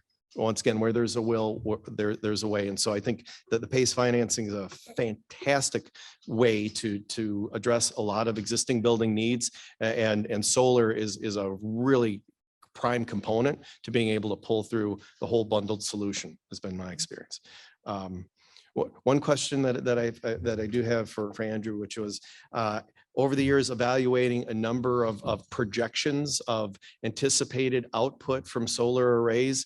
What's been your experience? I'm sure you've had some postmortem or however you evaluation of projects to try to compare expected generation to actual generation. What's been your experience in looking at any of the type of information? Well, my experience is that we actually have data now. So all of the systems are connected to Wi-Fi or have a cell card, and they report data up to a portal. So both us and the client have access to it, and we can compare, month by month what the system actually produced. So we've got 1,500 systems in Minnesota. My experience is that year over year, the weather will change what the output is, but if you average 5 years, it's going to be plus or minus 1% of what we're projecting. Thanks. So one interesting thing, the smoke that was here recently, that lowered production by over 50% for the 2 weeks that it was here. So July, we were humming along, we were exceeding projections. It was really sunny. That came in, and July actually finished below our projected numbers, which is interesting. One final question then, Michael, I'll steer this towards you, which is of the solar, the PACE finance projects that you've overseen and evaluated. Are you seeing any trends with regard to projects that are including or incorporating solar into the PACE financing? Trends, I'm not sure I could pick out any specific trends that we're seeing, but I think a lot of the property owners that we're working with, we're starting to see more comprehensive, like the project you had talked about that your client you had worked with. We're seeing, incorporating solar as kind of a part of an entire building retrofit. But I'm not the expert on solar, that's for sure. But I think we're starting to see that as people are focusing on energy efficiency in their buildings, a solar component coupled with those projects is certainly growing. So. Fantastic. I'll touch on that. The major theme is RECs. Everybody who calls us now wants to lower carbon emissions and wants to figure out how they can show on their sustainability report or their investor report how they lowered their emissions. 3 years ago, I don't think I ever had that request, and now it's 95% of phone calls that's discussed. So let me ask a question I was meaning to probably ask you offline here, which was, then is it the case that my understanding is that if in Xcel Energy territory, when we're looking at a solar project and we're factoring in the rebates, which would be capacity credits from Xcel, in order to accept those rebates, that would be reassigning those RECs to Xcel, correct or not?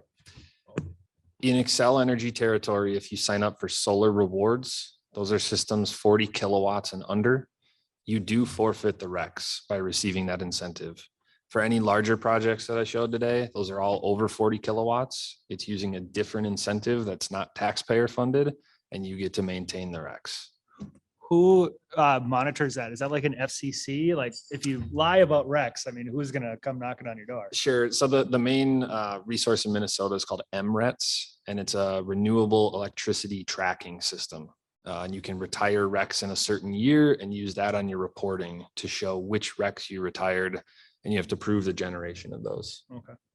I think Michael's also opened our eyes to what will be future regulation and whole different departments of people to pay attention to the RECs that we're claiming and such. So I want to thank the panel very much, Andy and Michael, for your contribution, and to the Minnesota Real Estate Journal for the opportunity to spend so much time on the stage this afternoon. So.